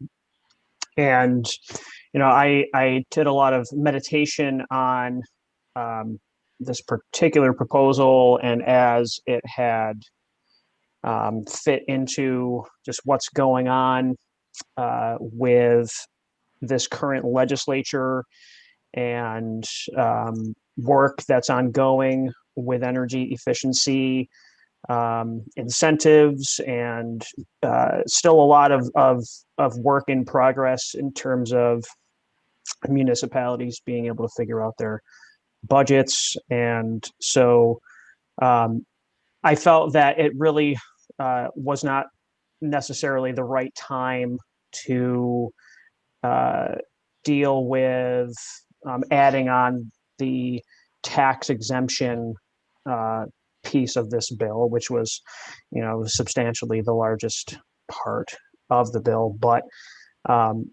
what I do want to still address with this bill, though, is how ductless heat pumps are assessed across the state because of the inconsistency and wide range of values and methods of which it's done. I think that dealing with that particular issue would be fair to all property taxpayers, and one that is worth figuring out. And I did reach out to the Maine Association of Assessors, and I believe there may be one tax assessor in the audience. I don't know if he's here yet, but he provided testimony. Kerry Lickman, I believe his name is. He might be in the attendees list. Yep. He may be able to help the committee provide some answers today about how that would be optimally done, and hopefully that'll be of use to you all. Yeah, that would be great. Would you like to join us? Yeah, I just promoted him to panelist as well.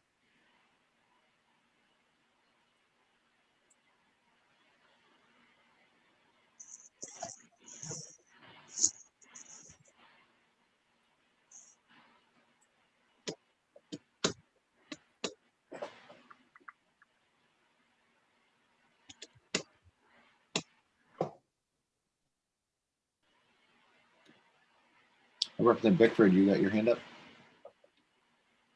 Thank you, Mr. Chair. Yeah, my question is, don't we already have a department of the state that trains and regulates the property tax assessors?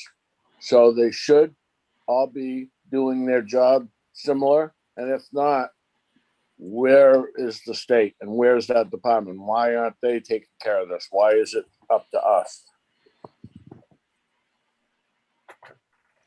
Maine Revenue Services trains local assessors who have to be certified by Maine Revenue Services. Okay, so they should be trained on how to deal with heat pumps. Somebody replaces their furnace. Somebody puts solar panels on their roof versus out on their lawn. All those things should be part of their training. Is that correct?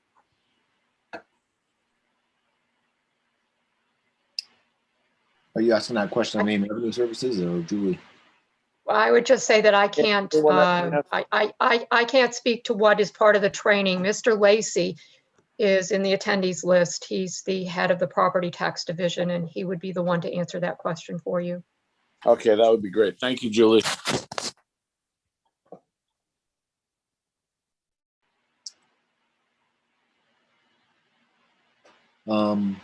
Is he coming in? Yes, thank you. I got a question. The Maine Efficiency Trust has a rebate program for heat pumps. And it is my understanding, in order to get that rebate, the installer and the owner of the property have to submit a detailed invoice as to the cost of that project. So I don't know why there's any issue about establishing value to for property tax purposes when you have an instrument already in place to do that. Am I wrong in that thinking? Well, I think Representative Hanley, I don't think this bill is about establishing value so much as it's whether or not it should be counted at all in terms of being part of the property or not for the assessed value. Mr. Chair, I believe the issue raised a little earlier was that the problem was determining the value of the improvement to the property. Representative Kessler? Thank you, Mr. Chair. That is a good point that you raised, Representative Hanley. And my intent in changing course with this bill is to to just have a universal way that these systems are assessed. You are correct. I did exchange some emails with Mike Stoddard, the executive director of Efficiency Maine. They do have over 60,000 data points of install costs. And he said that on average statewide, a single zone heat pump installs for around $3,700, and that he does not believe that there is much variation from region to region. But I did request that data for the committee to parse over. And also just wanted to speak to Representative Pickford's comment about having to figure some of this stuff out. It certainly would be in the purview of the state tax assessor to help do that rather than the committee come up with that particular solution. So you have a proposed amendment, Representative Kessler. You're asking us to amend the bill with your language. Mr. Chair, I do not have a specific amendment to propose, but I did in that letter outline a couple of potential options for the committee to consider, only because that would be outside of my field of expertise to propose. So it is one of those options to just reduce the bill down from what it is now to just simply excluding heat pumps from the things that can be considered when determining the value of the home? So a couple of options that I thought that it would be beneficial for the committee to consider, and this is something that Mr. Lichtman might be able to help provide guidance on today, is to either not let the ductless heat pump be classified as an extra feature, but be included in the overall HVAC assessment, or to have them all be classified as an extra feature and use that real world data that Efficiency Maine has to determine that price. But once again, that goes outside of my field of expertise. I am a jack of all trades, but master of none in this legislature. So, great. Maybe we could hear from Mr. Lichtman. Would you like to provide information to the committee? Yes, thank you, Mr. Chairman. I would like to. Thank you, Senator Chipman, Representative Terry, Taxation Committee, and Representative Kessler for giving me an opportunity to speak.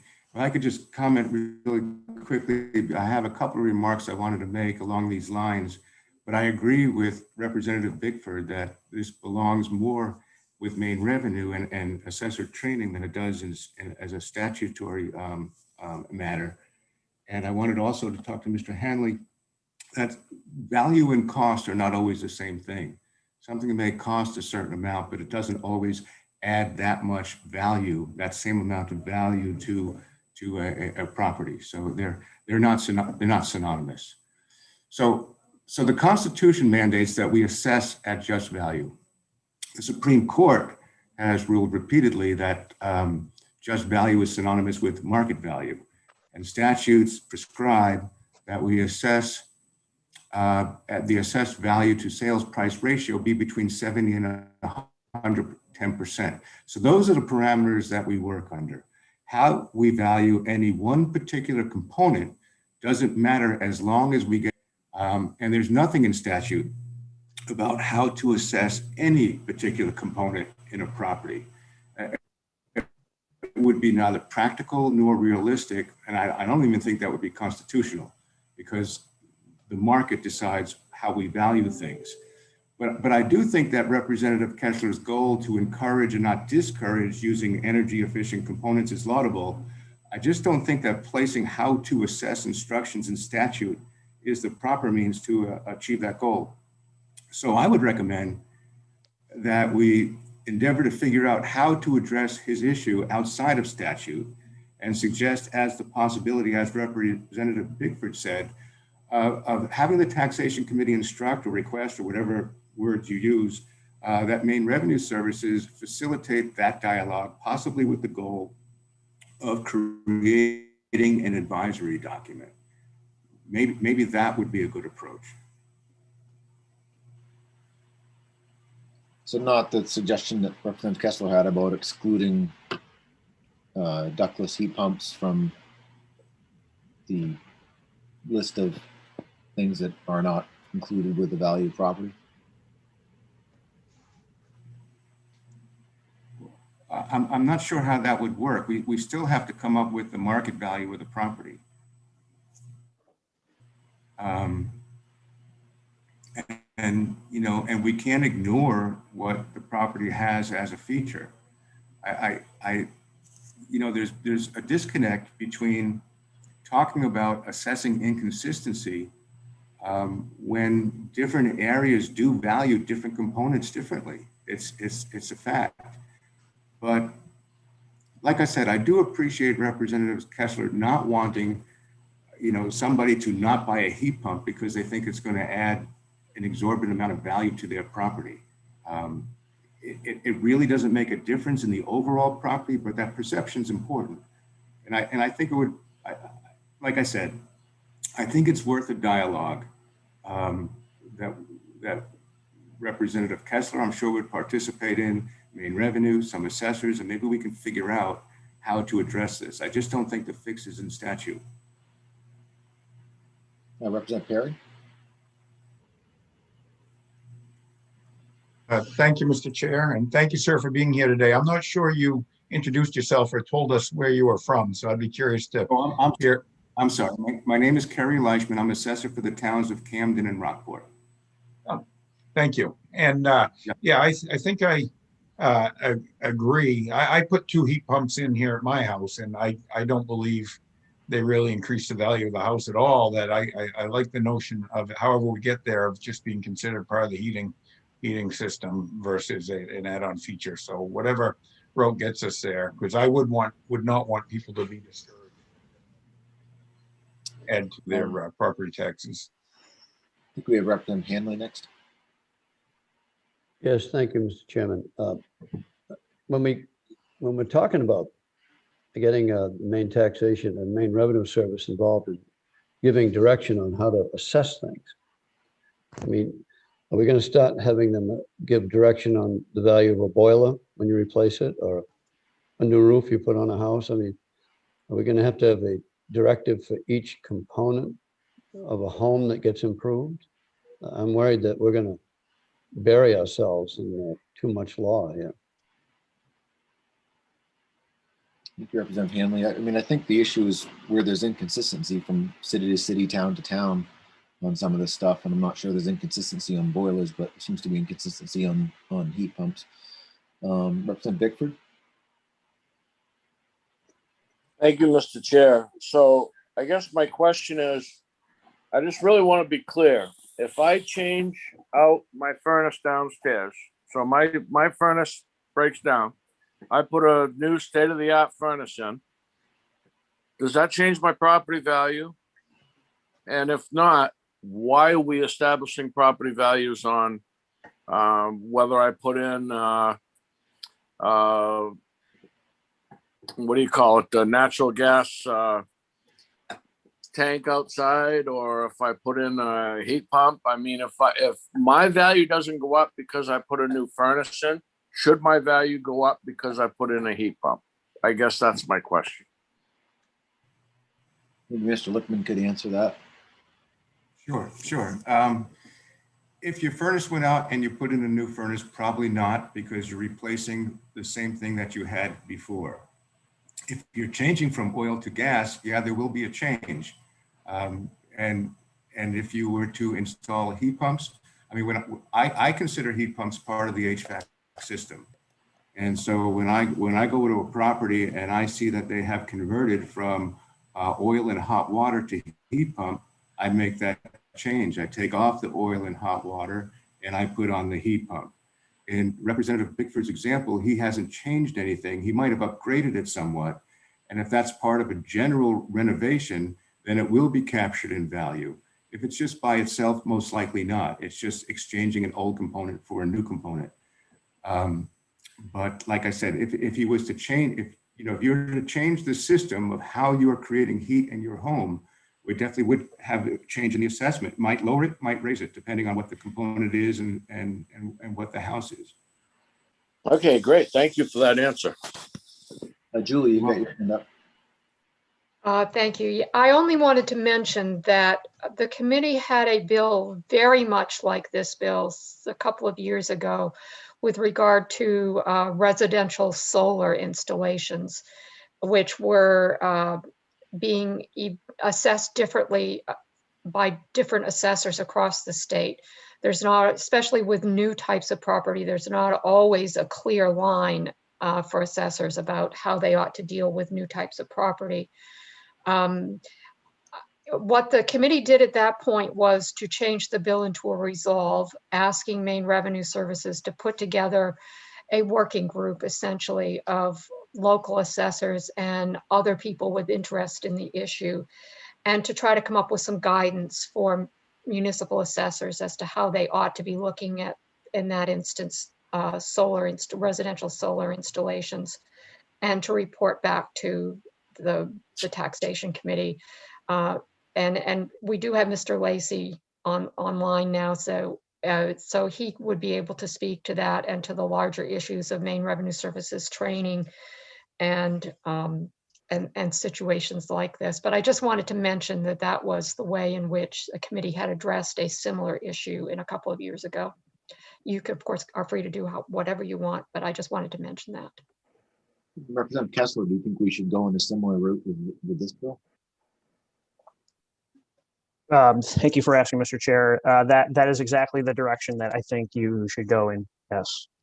So we would be changing the bill into a resolve and asking Mr. Lacey and others to convene a working group.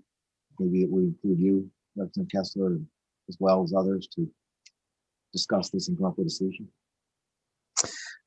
Yes, as long as it isn't going through the summer, that'd be great. No. Mr. Lacey, do you think that would be something you'd be willing to do? Yeah, I mean, we're always willing to work with the assessors group and other stakeholders to try and come up with solutions. Absolutely. And that working group on solar panels, that worked out well in your opinion? I mean, we came up with some guidance. I mean, I'll just say, stepping back, I mean, part of the issue is that, assessors, both in statute and in case law, have a lot of flexibility in how they come to their assessments.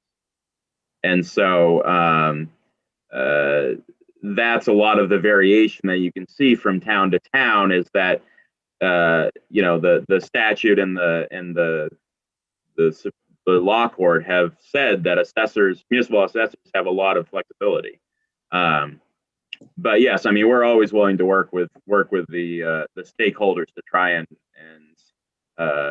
get to the end result, which is fairness and equity across the state. So. Representative Sachs. Thank you, Mr. Chair. And I would support that, particularly as the Maine Climate Action Plan, Maine Won't Wait, actually is really pushing the purchase of heat pumps. And so I do think that this might be really helpful for statewide some direction for assessors, as there is encouragement to increase the number of heat pumps statewide. So that it feels like a very timely issue. Okay. Any further committee discussion? Representative Carmichael. Yes, thank you, Mr. Chair. Mr. Lacy, have you seen a lot of this in your experience, a variation in not in just heat pumps, but in other areas? I mean, is this a common problem between communities? Well, I mean, it's hard because there's always variation from community to community. So, you know, a 3-bedroom house in Scarborough is not going to be the same as a 3-bedroom house in Fort Fairfield, right? In terms of value, just because it depends on the market. There are, I mean, different systems that towns use value things differently. So it's hard to say because we generally see, and what the assessors are required to do is get the end number right.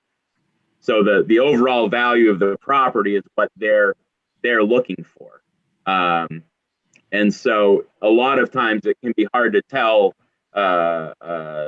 from our perspective, because we're not drilling down the way municipal assessors are, to necessarily see, without doing an analysis from town to town, what these things look like. We just look at overall, are the assessed values of the properties in line with just value? And that's what the assessors are required to do, is get that end number right. So.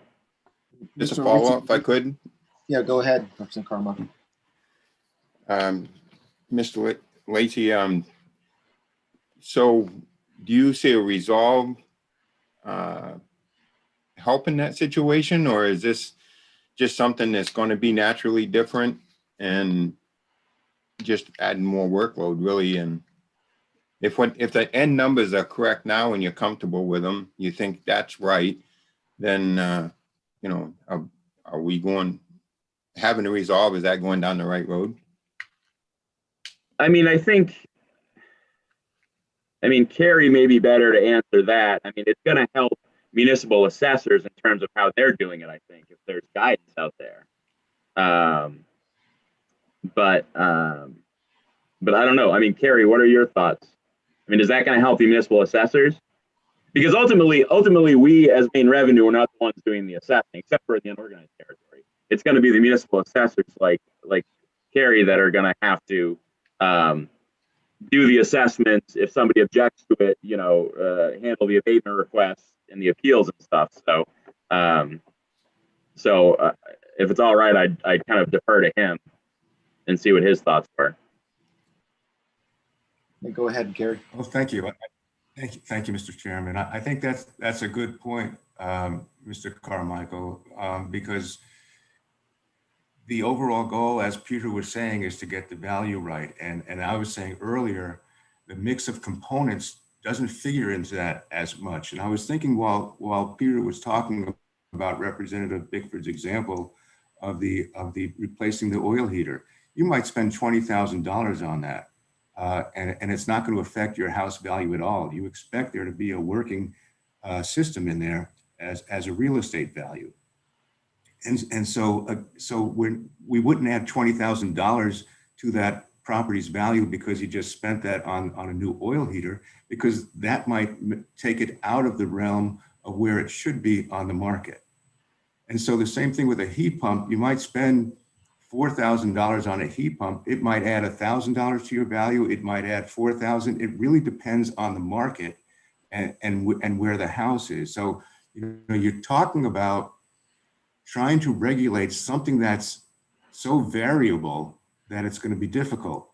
On the other hand, though, I think it would be instructive to sit down with Representative Kessler and see if there's some, we may have to say, look, this is just how it's done.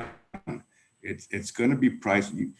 What everybody keeps referring to as inconsistent is not inconsistent. It's a different market in a different location, as Peter was saying. And if we get the end price right, that should be good. But like I said, I don't want to discourage people from getting heat pumps or doing things that are energy efficient. So maybe we'll learn from each other and find something. Going in, I would have an open mind. I participated in that working group on the solar panels. We put a lot of time into it, a lot of thought, and we came up with what I thought was a workable methodology for valuing solar panels. Who knows what would come of this, but if we all went into it with an open mind, maybe something. I just don't know. Mr. Lisi, I have a quick question. Has there been any follow-up on how assessors are using the guidance that was created from LD 1430? I mean, we still get questions about solar, but I don't know how the assessors are using the guidance. Part of the guidance was a set kind of recommended dollar amount for different quality of, or not let's say quality, but size of arrays. And then I believe there was also a reference to a in the ultimate document to a valuation tool that the federal government had put together. And so my understanding is that assessors are using some combination of that to assess currently. Okay. Representative Kessler. Thank you for the opportunity to speak, Mr. Chair. I just wanted to make it clear that, or in terms of the intent of figuring out consistency or a consistent value, I am understanding of a municipality's freedom to assess what that just value is in that community. That is understood. I think the bigger issue is about methodology on how you come to that assessment, and that goes back to some assessors using the extra feature, whereas some may include it in the normal HVAC assessment as they do in Cary's town. So that is a particular issue that I just wanted the committee to be aware of. Great, thank you for that. Representative Sachs.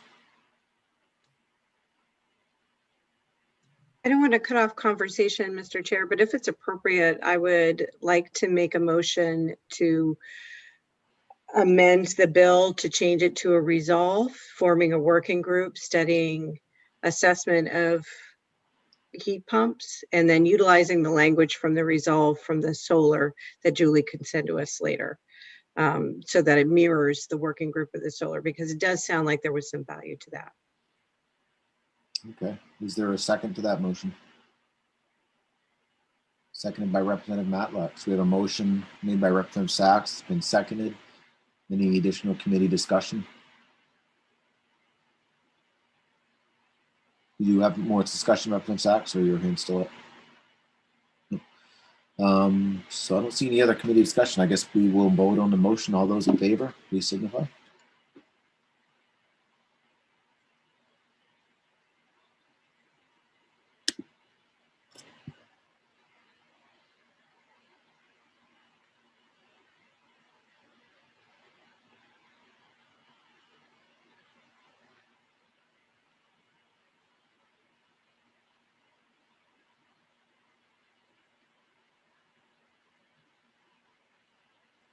You have everyone, Ada?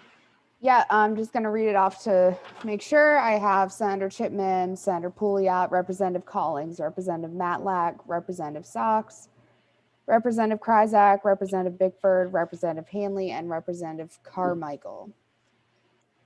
I believe that's unanimous. Anybody opposed?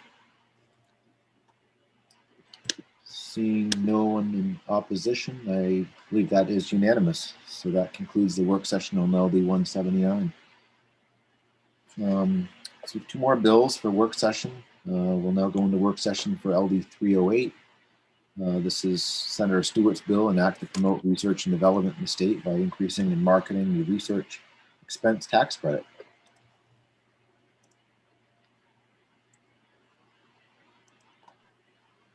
Yes, this bill relates to the current research expense tax credit. Excuse me, my voice is getting a little harsh here. The state credit currently is based upon a federal income tax credit for research and development expenditures, or I guess just research. What this bill does is to increase the credit by expanding it from the current amount of expenditures, research expenditures that are eligible for the credit, from 5% to 10% over the federal base amount. So the federal credit establishes a base amount, and the credit is based upon amounts in excess of that base amount. And the main credit follows that, currently at 5% of the amount over the base amount. This would increase it from 5% to 10%. It also increases from 7.5% to 15% of the federal basic research payments base amount. And it doubles the maximum credit that may be claimed under the state credit from $25,000 to $50,000. The bill also provides ongoing funds to DECD of $100,000 a year beginning in FY22 to advertise and market the research expense credit. DECD at the public hearing requested that that funding be allowed to market other credits as well as just the research expense credit. I don't think we received any information on an estimate from Maine Revenue Services on fiscal impact on this bill. Okay, committee discussion on LD 308. Got a couple of hands up, Senator Pouliot.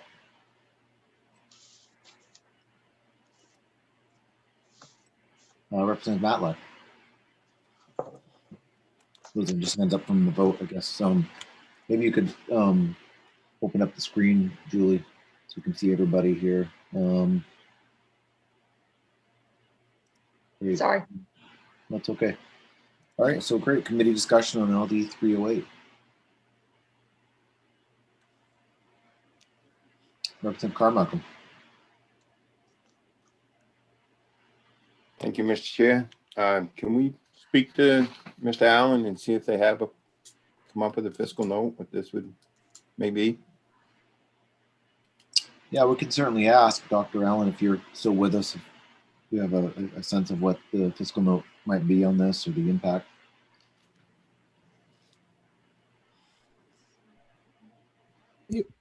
Excuse me, it would be somewhere in the $3 million a year range, just to get you started or to have you thinking about it.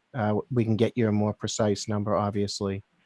But in the tax expenditure report that we released recently, we had it at about $2 million a year. And this would be essentially doubling that. But we have seen an increase in recent years in this credit. So it may be a little bit more of a cost. Okay, we have questions from Representative Sachs, followed by Representative Bickford. Thank you, Mr. Chair. Is the sponsor here to talk about the bill?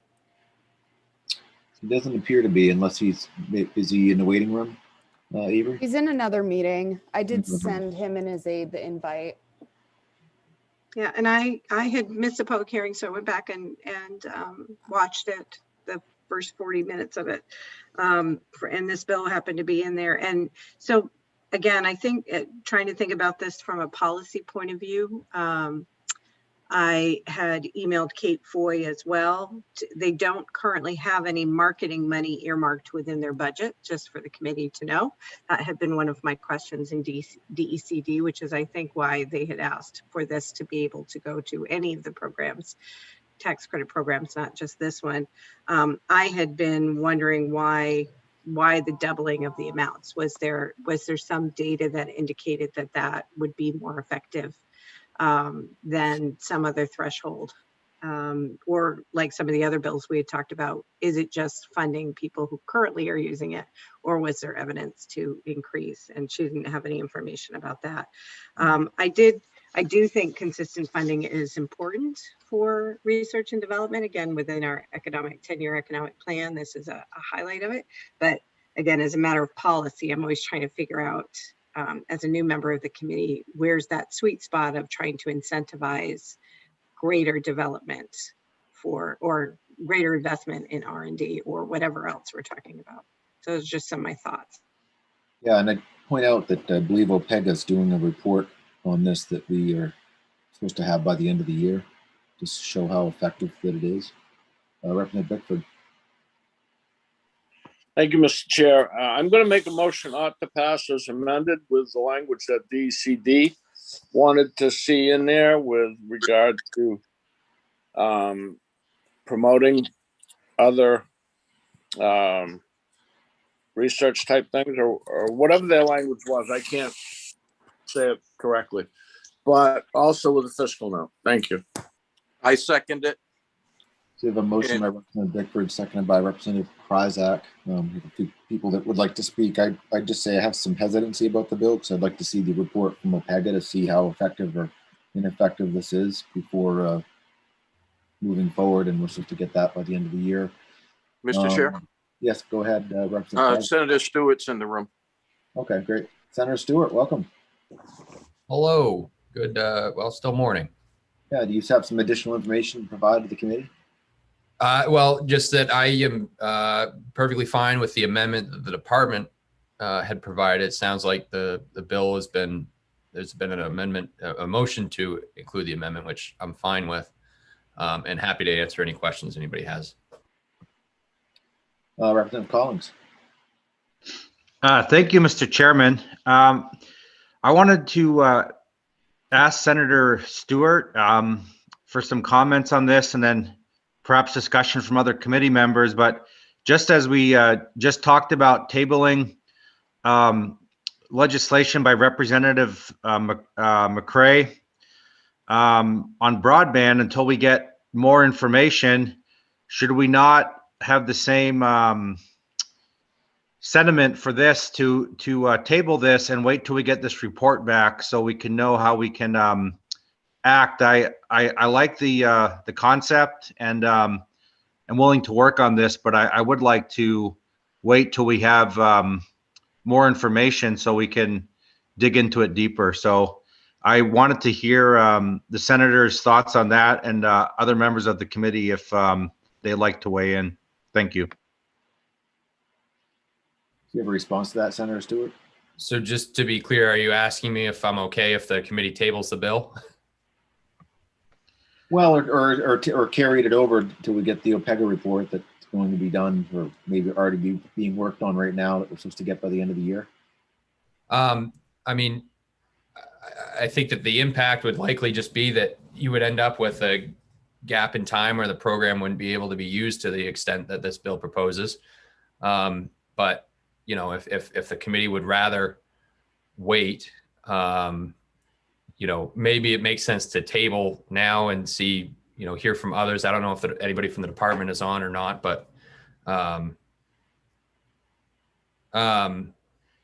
it looks like a representative for the department is on. So I just got a notice about that. So you may want to hear from them before you make a decision either way, but ultimately that's up to the committee at this point. Yeah, I mean, I guess that's the question, Senator Stewart. Is it a good use of taxpayer funds to vote in favor of something knowing there's a report being done that could come back and say it works well, or could come back and say it doesn't work well? And then we'd be voting in advance of knowing that information to just do this if we passed it today, as opposed to waiting for the report to come out. I mean, I will say that I know that the program is particularly popular, and particularly as we're looking to revitalize Maine's economy this year and not wait until next year to do that sort of work, it probably does make sense to move sooner rather than later on it. In addition to some other tax programs that the committee's already worked on, including the super tax credit this session.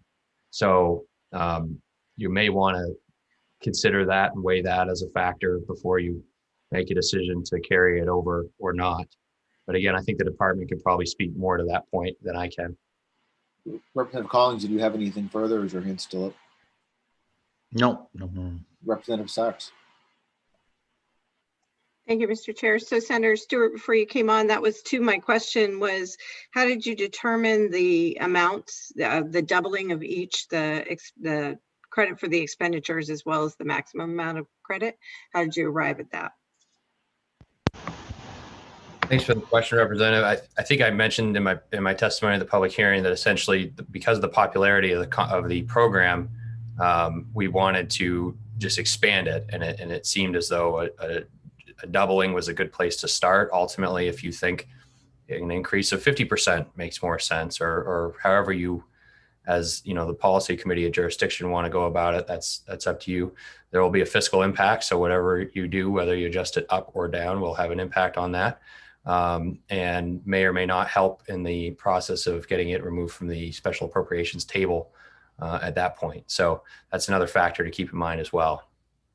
Thank you, Senator. And I think that's why I'd lean to carry this over until OPEGA, because as we've talked about, unless you really love tax committee, if you haven't heard some of our other discussions, we often talk about, will this incentivize those who are currently using the program and they just get a bigger benefit, or will it incentivize more people to come into the program? And I think the OPEGA analysis might be really helpful if you define it as popular program, how it is being utilized and what would be the purpose of doing X. And so having that analysis, which I don't believe this particular program has, I'm actually a fan of the program, but I'd like to utilize it to its best and highest use. So that's why I would be a proponent of waiting until we have the OPEGA report, because then we'll have some data, a leg to stand on, so to speak, in terms of the direction to take this program. Yeah, and I would say, first off, Representative, I certainly am a fan of the tax committee because I served here in the previous legislature and had a great time. And I miss you all very, very much. To your latter point, though, there is a component in the bill and in the amendment that deals with the marketing of the tax credits, which gets at your point, which is, you know, how do we make sure that new folks are aware of the capabilities of the state to help with various economic development issues for businesses. And that's an incredibly important piece that I think would go a long way to getting new folks, new businesses involved in these sort of, not just this program, but other programs as well. And as we look to revitalize Maine's economy post-COVID, that's a factor that is going to be important, I think. Representative Bickford, I think, was next. Representative Bickford. Oh, I'm sorry. I didn't realize I still had my hand up. Thank you. Okay. Representative Collins. Oh, yes. Thank you, Mr. Chair. I do want to reiterate what I said before is about tabling it is because I actually do want to do something. I'm just not positive at this moment what would be appropriate. I'd like to get that report back. And while waiting for that report, have further conversations with people to assess this better. And so once we do have a report, we can move appropriately. And I hope that we can do this and find some way to support this effort to some extent. Thank you. Representative Carmichael. Thank you, Mr. Chair. I think this is, like the Senator said, this is an important part of state's recovery. That's why I decided to co-sponsor it with them. And I think the $100,000 to advertise it, to get the word out and to be able to use it for the other programs as well. You know, I think it's really worth taking our time to put some thought into what it's going to take to get the state back on its feet economically. And I think this is really just an investment in that recovery. That's why I supported it. Representative Matlock. Yes, thank you. I think this is a question for Julie. Julie, could you let me know what businesses may or may not benefit from this from this program? I'm afraid that that's not something I can help you with much. Like I said, it's based upon a federal credit. And I'm not familiar enough with the details of the federal credit to be able to answer your question. So the only people who would be eligible for the main credit would be people who are also eligible for a federal credit. whether some of the folks from Maine Revenue Services or Ms. Foy from DECD, who administers the credit, the non-tax aspects of the credit, would be able to answer your question or not. But I can't, I'm sorry. Oh, thank you. Do we Representative have somebody Cobb? from Oh. that could answer the question? I don't see anybody in the room right now that can answer that. Is there, or actual, maybe Dr. Allen could speak to Or that? Ms. Popodak is here. She's the head of the income tax division. I don't know whether she has the detail on this either, but she's probably the most substantive person, Yeah. unless I mean, Mr. Allen knows. Maybe, yeah, Ms. Papadoc, I guess, is now in the room with us. Maybe we could hear from her about to answer your question. Representative Matlock. Okay, thank you. Is Ms. Papadoc with us? Yes. Yes, sorry about that. I think actually Dr. Allen would probably be the better person to speak on this.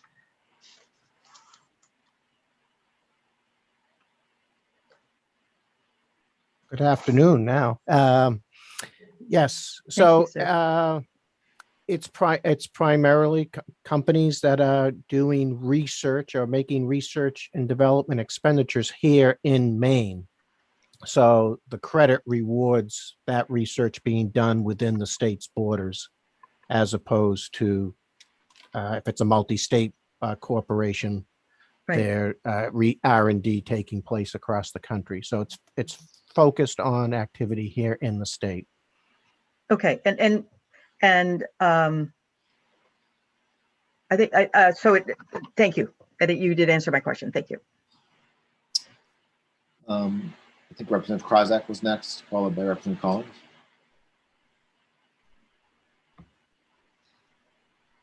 Thank you, Mr. Chair. Could we hear from Ms. Foy? Is Ms. Foy with us?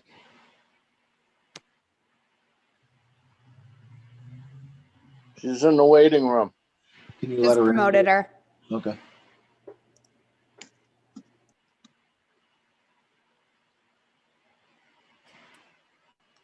Do you have a particular question for her, Ms. Krajzak?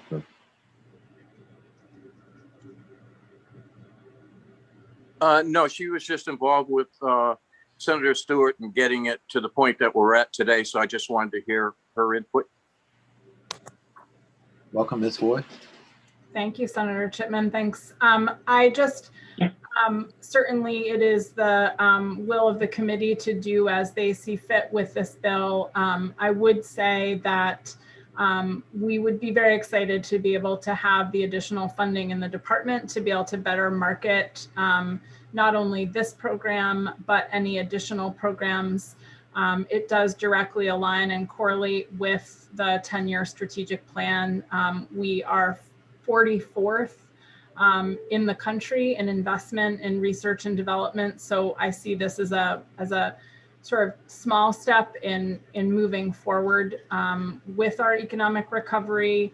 And I would also most respectfully remind the committee that in the 129th, you did vote out ought to pass the super tax credit, which unfortunately did not, it died in the short session on the table.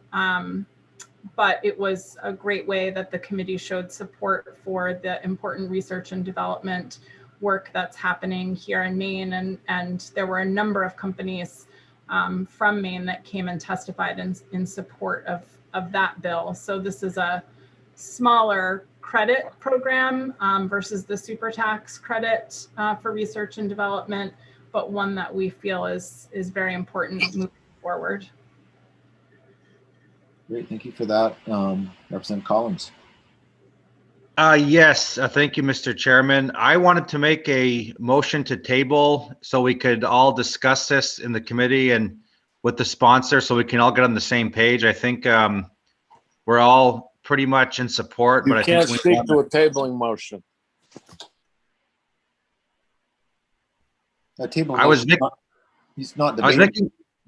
making a motion to table, not to ask if someone could debate a tabling motion, which they can't. My Okay, understanding, the chair, that once you are making that tabling motion, you need to be quiet after that. I was explaining my motion to table. yeah, it's not debatable. I don't know that the comments he made were debate. He's just explaining why he made the motion, not debating whether we Thank you. should or could not table it. But at any rate, there's been a motion made to table. Is there a second from anybody? I'll second it. I'm sorry, I didn't get Representative Sachs. Was that you? Yes, I'll second Okay, it. so it's motion made to table by Representative Collins and seconded by Representative Sachs, and that's not debatable. So I guess we will vote on that motion. All those in favor of tabling this bill, please signify.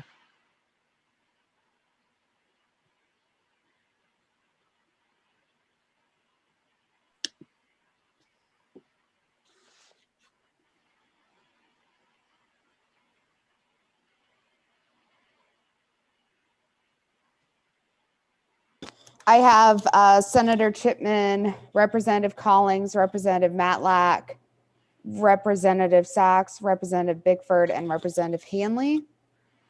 No, No? my hand was up for a question earlier that I never got recognized for. Okay. No, my hand is not up. So all those opposed?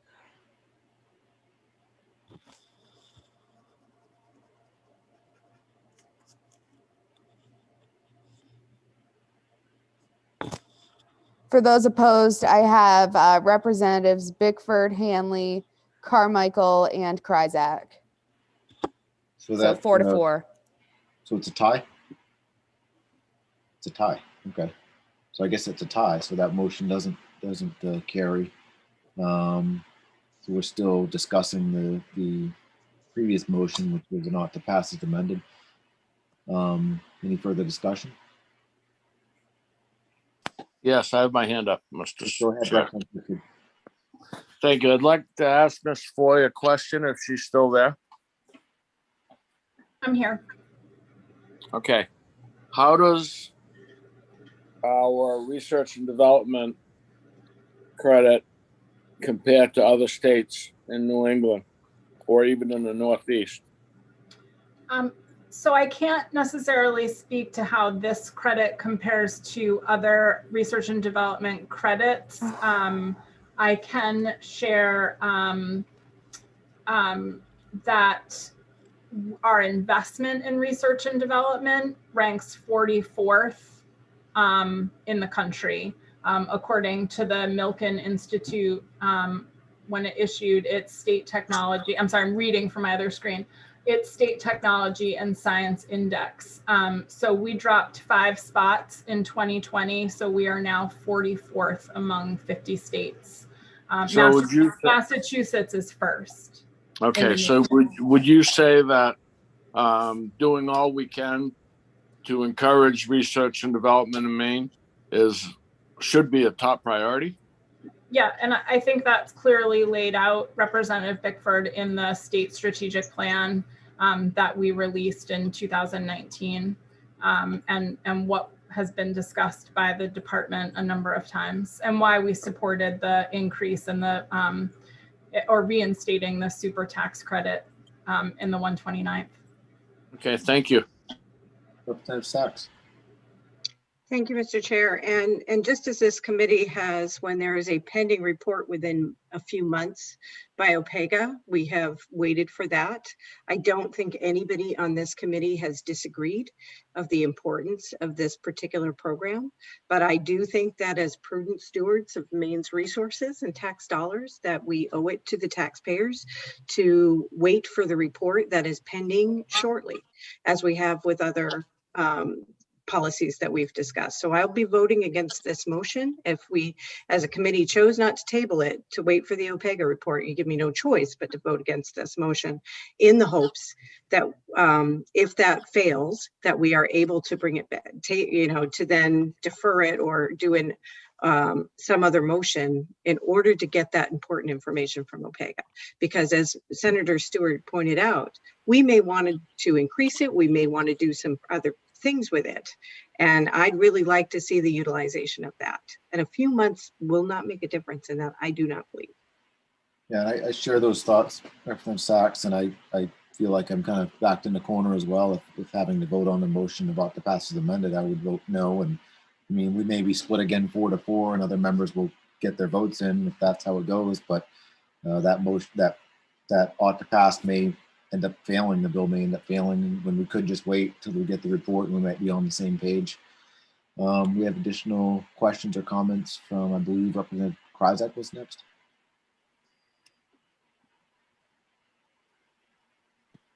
Thank you, Mr. Chair. Since we're putting these bills on the table and waiting for the APEGA report, can we write a letter and request that they, get maybe just the items that we're talking about, that part of the report, to us sooner? We could certainly write a letter. I mean, I don't know if they would get anything to us that would be useful to us before we finish the first part of the session here. But I mean, I think they're scheduled to do that this summer.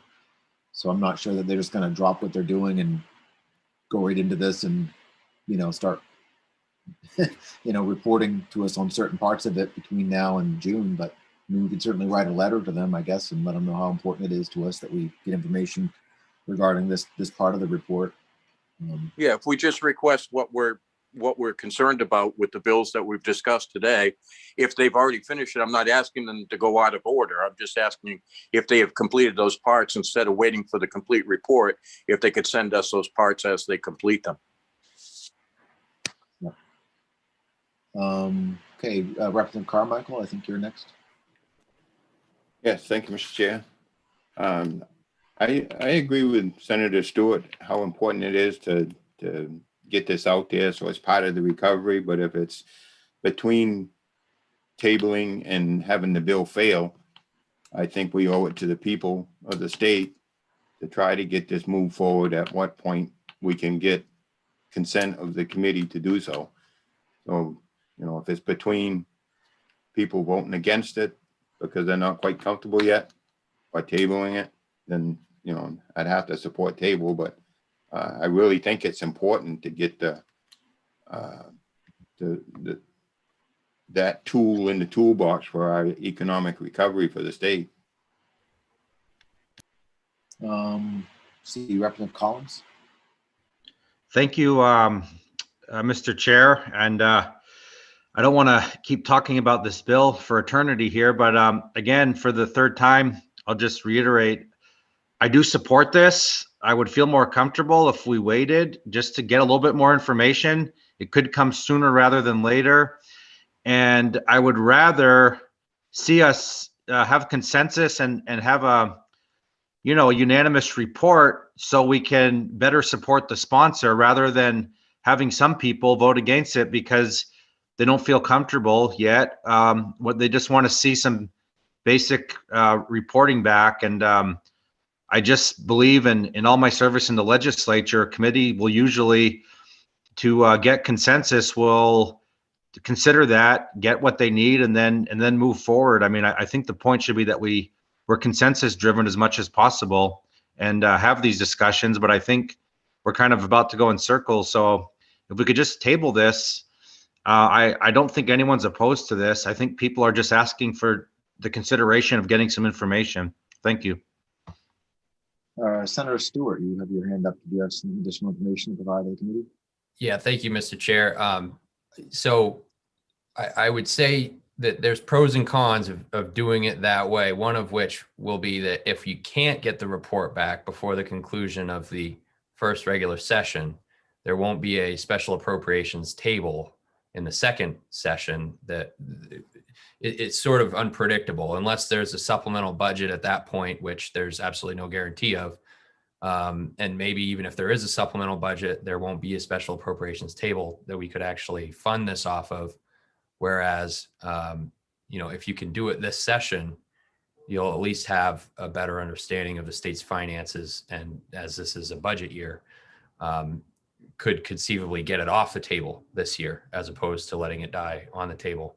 That said, I would agree that if there is a way to get that the components of the report that actually deal with this particular credit and do it in an expeditious way, then I guess it probably does make sense to table it if you can. If you can't, then we really do have a question of, you're making a calculated risk as to whether or not a report that'll come back, and who knows what it will say. I suspect that it'll say this is a good credit and is used pretty frequently and will help if you extend it to, support the state's economy. But without knowing what they're going to say, it's hard to say one way or the other. So, but there is a risk in tabling it, or not in tabling, and carrying it over. I should be clear. There's a difference between tabling and carrying over. So perhaps it makes sense to table it, see if you can get the report that relates to this particular section back sooner rather than later. And if we get to the end of the session and there's still nothing there, and the committee doesn't want to take action until the report has come out, and maybe we can try it in the second session without the guarantee of there being any money to actually pay for it. Thank you for that, Senator Stewart. Representative Carmichael. To echo what Senator Stewart just said, would there be a consensus to agree to bring it back up before the end of the regular session? Even if the report isn't back yet, we could just bring it up for discussion again? Yes. I mean, I think if we can get information from OPEGA, I mean, if we aren't able to get any information from OPEGA, we're not going to be in any different place than we are right now. I mean, they are doing a report, and we can ask them for information on this part of it as soon as possible, but it doesn't mean we're going to get anything from them between now and June. So, I mean, I guess I'd hesitate to schedule it again if we don't have any additional information to look at. But if we do, if we're already able to get some information, then it would probably make sense to look at it and look at that information and decide what we think is best. Mr. Chair. Well, I'm just kind of hesitant, because if we don't get the report back and we're faced with either doing nothing or putting that tool in our toolbox, we can see that we're up against the deadline, then maybe people would say, okay, that's worth putting that tool in our toolbox. So, I see value in bringing it back, whether we have the report or we don't have the report, and at least having another discussion. Representative Matlack. Thank you, Mr. Chair.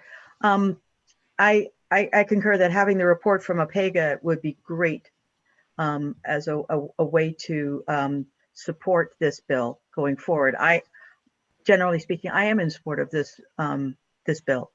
I would like to see more R&D in this state, and I believe that increasing the funding will increase not just the amount that are done, the amount of R&D currently done by the businesses who are doing it now, but probably increase the number. And I will be voting to support this bill because OPEGA is meticulous. OPEGA is not going to release a report before time. So I worry that if we don't vote for this now, then we won't be able to fund it come January if we were to take this up again then. So I worry about if we could. I don't think we're going to get the report back from OPEGA, but if we could vote before the end of this session on this bill, that would be fine. But holding it over to January, I think it would mean that we wouldn't be able to fund it, and I would be very sad about that. I don't understand why we couldn't fund something. I mean, bills that we pass in the second session of the legislature get funded. But it's something I'm missing. I've been here since 2010. I'm not aware of that not being an option. But we have a few other people with their hands up. Representative Collins. I believe Representative Sachs was up before me.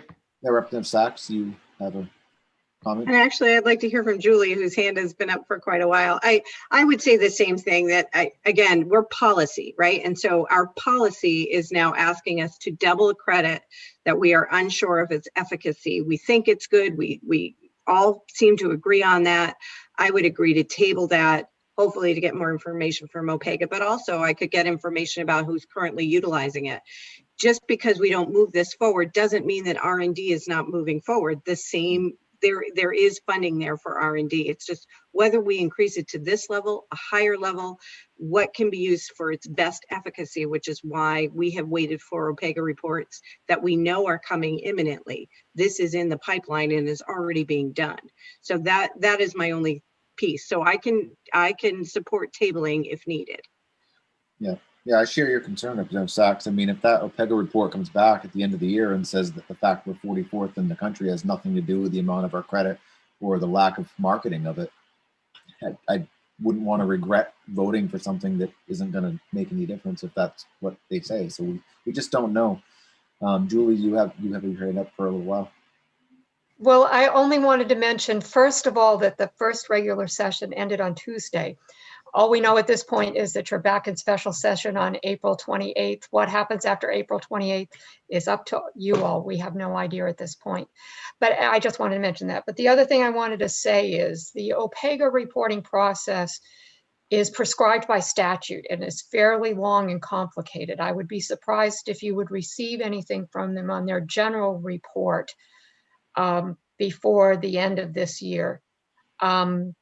I'd be quite surprised. What I would suggest is that if you're going to table this, that you might want to consider bringing it back at a later date and asking Lucia Nixon from OPEGA to come to talk to you and see, so she could get an idea of what type of information you're looking for. It may not be the type of information that they would ordinarily be putting together for their evaluation report.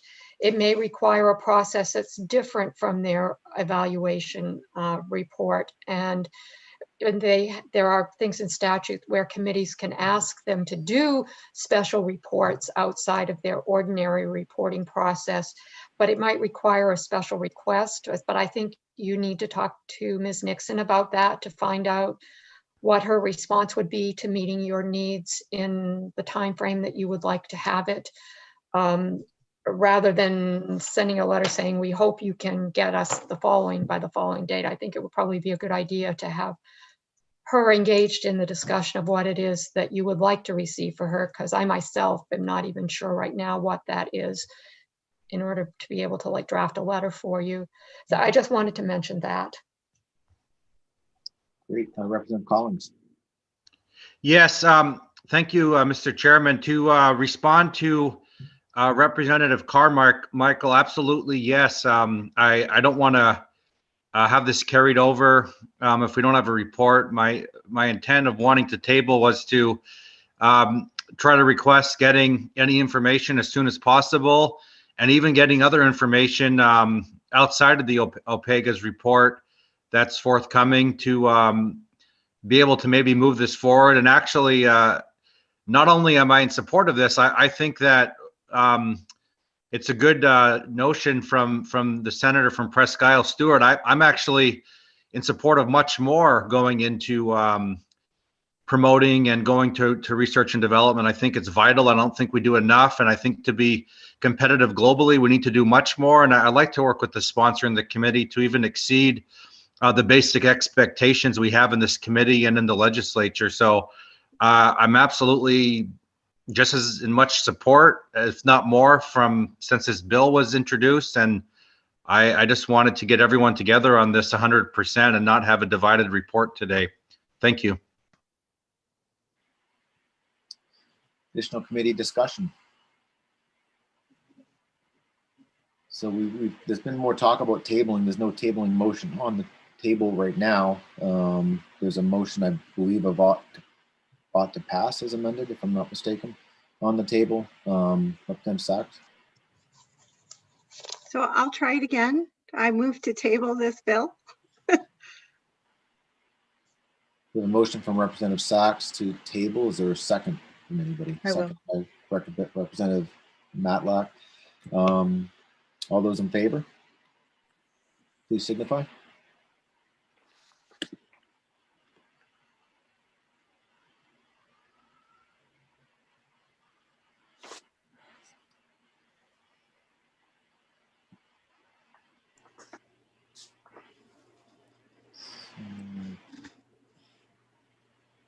Okay, so it looks like I have 6 votes, 7. I have Senator Chipman, Representative Collings, Representative Matlack, Representative Sachs, Representative Kryzak, Representative Bickford, Representative Hanley. All those opposed? And for those opposed, it looks like I just have Representative Carmichael. So I guess the motion carries, so that bill is tabled. So we'll now close the work session on LD 308, and we'll go into work session on our final bill scheduled for today, LD 731, also sponsored by Senator Stewart, an act to establish a program to assist regional firefighting training programs to provide tax credits to businesses that employ volunteer firefighters and emergency medical services persons, and to provide a benefit to volunteer firefighters and emergency medical services persons. Wow, it's a long title, Senator Stewart. Excellent. Well, you're still with us. So that's good. We'll let Julie walk us through this and we'll have discussion.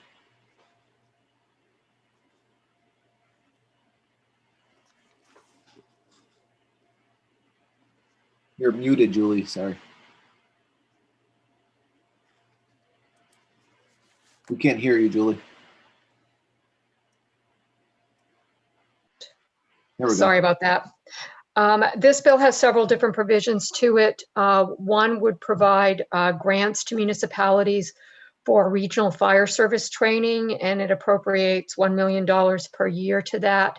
You received a memo from the sponsor after the public hearing on the bill, and in that you've received it, and it is also available online on the Taxation Committee materials page.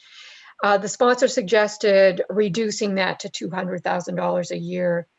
The second element is an income tax credit for employers who permit their employees who are volunteer firefighters or EMS persons to be absent from work for firefighting or EMS response activities without a reduction in pay.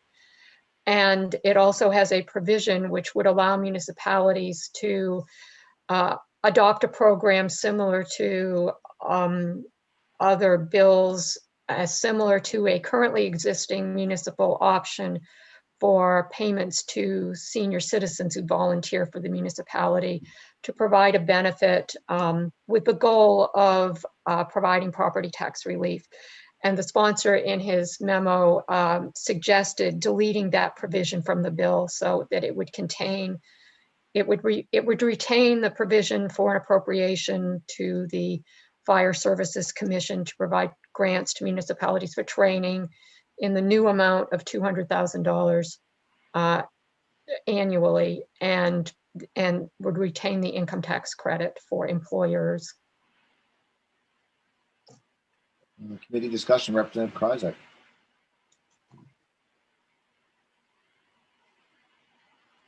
You have discussion, Representative Kryzak, your hand's up. Sorry, I didn't take it down. Oh, okay. Great. So what do folks think about this bill? Representative Carmichael. Thank you, Mr. Chair. I have a question. Is the grants, are they first come, first serve? Are they some kind of priority? What's the mechanics of this? I ask because, you know, a lot of smaller communities like I live in don't have full-time people to write grants and to look for state money like this. And sometimes they get shut out, and they're the ones that really need a lot of the training the most. You know, bigger cities have established training programs, but you know, small communities, a lot of time they depend on grants such as this to be able to finance that. I don't really know the answer to that question. The money is to the Maine Fire Protection Services Commission, which is organized, I think, within the Maine Community College system. I think that the sponsor may have information that may be able to help you, though, answer that question. He knows more about it than I do. I know that. Senator Stewart. Thank you, Mr. Chair, and thanks for the question, Representative Carmichael. So, yes, the plan is that $200,000 would be allotted to basically SMCC, which is where the Fire Protection Commission is, and the folks that actually do this training is located.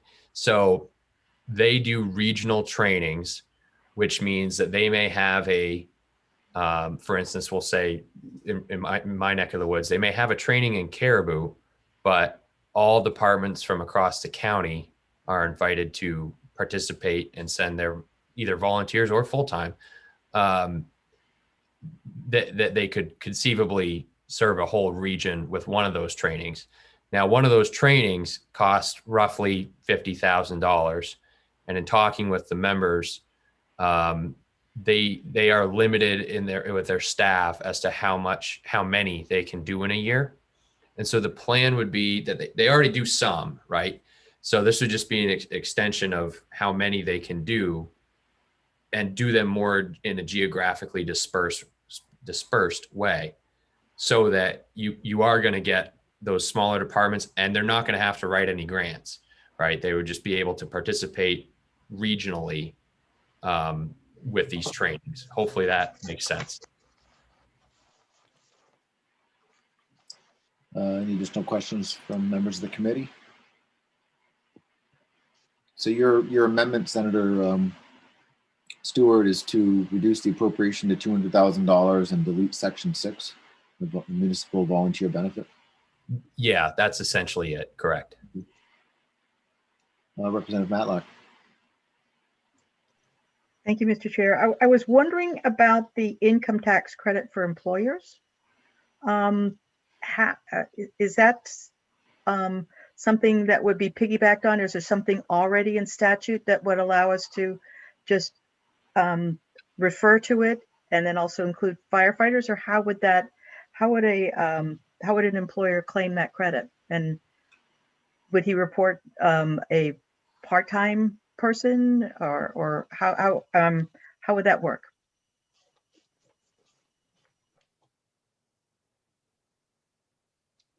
The way the bill is drafted, it establishes a new income tax credit. It's not added on to anything else. It would be a new one. What the employer would be able to claim as a credit is the amount of wages, essentially, that were paid to the volunteer when the volunteer was allowed to leave his or her job in order to respond to a fire or EMS call.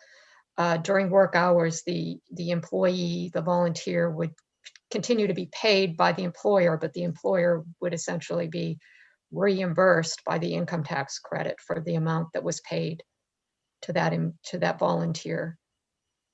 Okay, we don't seem to have anything from MRS with regard to what the administrative cost might be, or anything along those lines, or?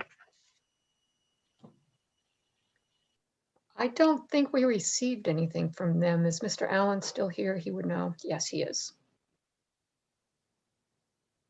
Dr. Allen, if you could maybe let us know. Yeah. Welcome back. Yes, thank you. I think we had provided an administrative cost of $33,000 for computer programming. We haven't provided a fiscal estimate yet, although kind of going back to the discussion we had earlier this morning on the 529 plans, we're a small business state. And oftentimes these types of credits are just difficult for small businesses to utilize. They require a lot of backroom administrative work that many small businesses just don't have. They don't have HR departments. They don't have payroll departments in many cases. And so we haven't put an estimate on it yet, but my sense is that we wouldn't expect a lot of take up from businesses, particularly small businesses, just because of the administrative cost. And that's been our experience with other credits, programs similar to this that the legislature has enacted. Representative Sachs, you have a question for Dr. Allen? Yes, I did.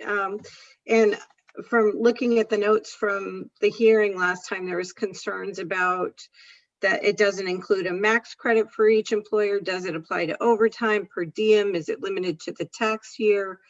Were these issues that you had addressed with Senator Stewart, or were there Is there additional information around those? My concern was the complexity of offsetting gain for this. I understand the intent, which is trying to make it more attractive. I believe Senator Stewart can correct me if I'm wrong, but trying to make it more attractive for employers to allow those who are volunteers to go. But there seemed to be some technical issues that were quite confounding and indeed important in applying this particular tax credit.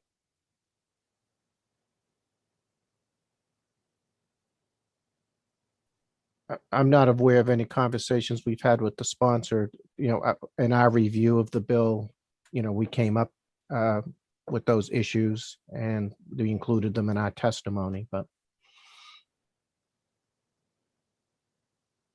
Senator Stewart, have you had any conversations with the department? No, actually, this is the first that I've heard of some of those issues. So the short answer is no. But it seems, just in listening to Representative Sachs, that most of those we would be able to figure out through either an amendment if there's one that's necessary, or just explaining what the legislative intent is.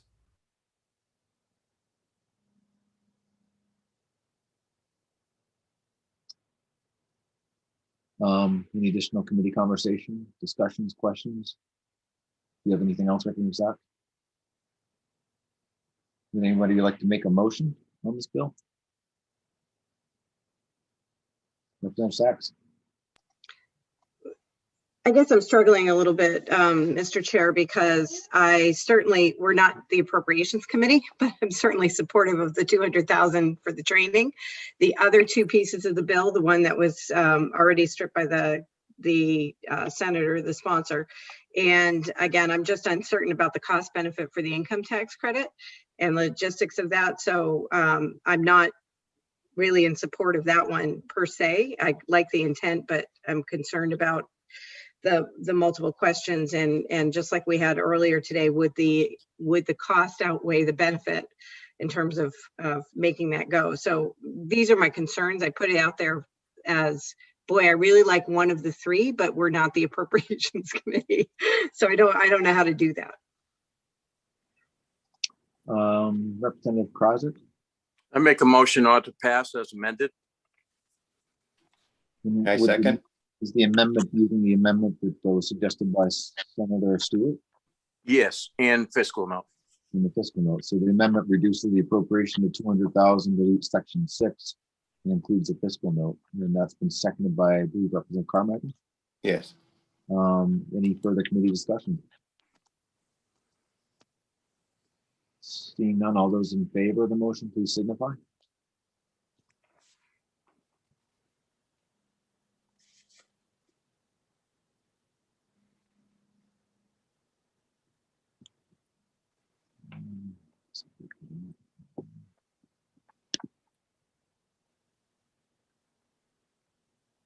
Okay, I have Representatives Matlack, Matlack, Sachs, Kryzak, Bickford, Hanley, and Carmichael.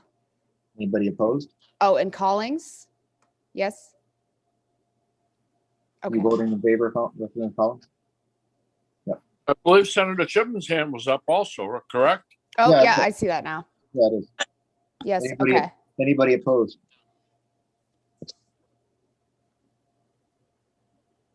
Seeing none, it appears to be unanimous of all those present.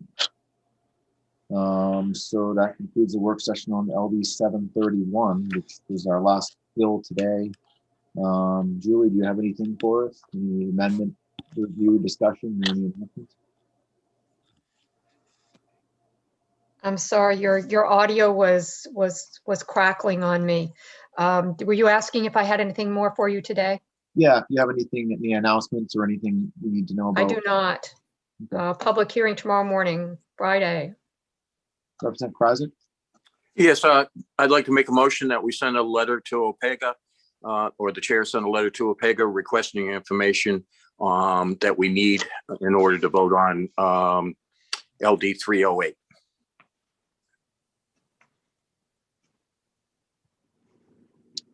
I don't know if we need a motion for that, but if you made a motion, I don't know. Do we need a motion for that, Julie? I don't know if you need a motion, but if you want to send a letter, I would request that you appoint like maybe a subcommittee to work with me on what the letter should ask for, because I really have no idea what I should say in a draft of a letter like that at this time. Representative Hanlon? You're on mute, Representative Hanlon. I didn't mean to have this hand up. Representative Carmichael? Wondered if we could schedule somebody to join us at one of our meetings and ask them questions. Is that possible?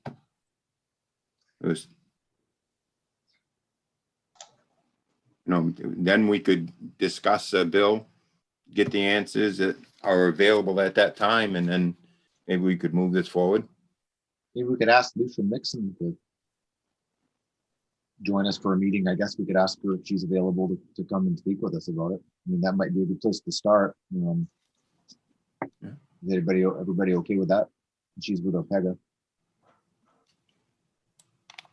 You think that would be satisfactory, Representative Kreiser? I don't have any concerns about the bill, so I guess it's probably the folks that wanted to table it initially that still had concerns. I'm ready to vote this bill 308 through, but of course it's been tabled, so we can't. So I guess you should ask the people that still had concerns what they're looking for. Well, I'm just asking because you made a motion about writing a letter, so I'm asking if you'd be okay with us just inviting Lucia Nixon to come to a meeting at the next available opportunity she has, when we're otherwise already scheduled to meet and talk with her, as opposed to forming a subcommittee to work on drafting a letter. Yes, I'd be fine with that. Okay, great. So I withdraw my motion. So maybe, Julie, if you could reach out to Lucia Nixon on behalf of our committee and just ask her if she's, invite her to come to one of our regularly scheduled meetings over the next few weeks at her first available opportunity. If you could do that, and then just let Representative Terry and I know, and we'll make a point to recognize her and speak with her, and we can ask questions and go from there. Okay, I'll check with her and get back to you. Excellent. So seeing that we don't have anything else, I just want to remind people tomorrow we have public hearings scheduled for several bills, I think 8 or 9, maybe 10 bills tomorrow. And that is a scheduling change that we had to make because of session being scheduled on Tuesday and people being able to get back to their districts. And so we didn't have those public hearings Wednesday, so we scheduled those for tomorrow. So I want to encourage everybody to please be here at 9 o'clock tomorrow so that we can have quorum and have these public hearings on these bills. So with that, we will now adjourn the Committee on Taxation. We'll see everybody in the morning. Mr. Chair, quick question. Yeah, go ahead. I know we have a schedule for next week. Are we scheduling meetings beyond that before the comeback date of April 29th? For the last 2 weeks of April, or are we going? Yeah, I mean, I think we've got, I think we have work scheduled for not just next week, but the following week as well. Okay. Yeah, so I think we have the next 2 weeks scheduled. Okay. Thank you. Representative Terry just joined us. Do you have anything, Representative Terry, before we adjourn? I was actually trying to listen in. Representative Matlack, I just would like to give her a shout out as being the best multitasker on earth. So I was kind of keeping up. I'll just get in touch with Avery for my votes when we're done here. Thank you. Great. So we are now adjourned. We'll see everybody in the morning.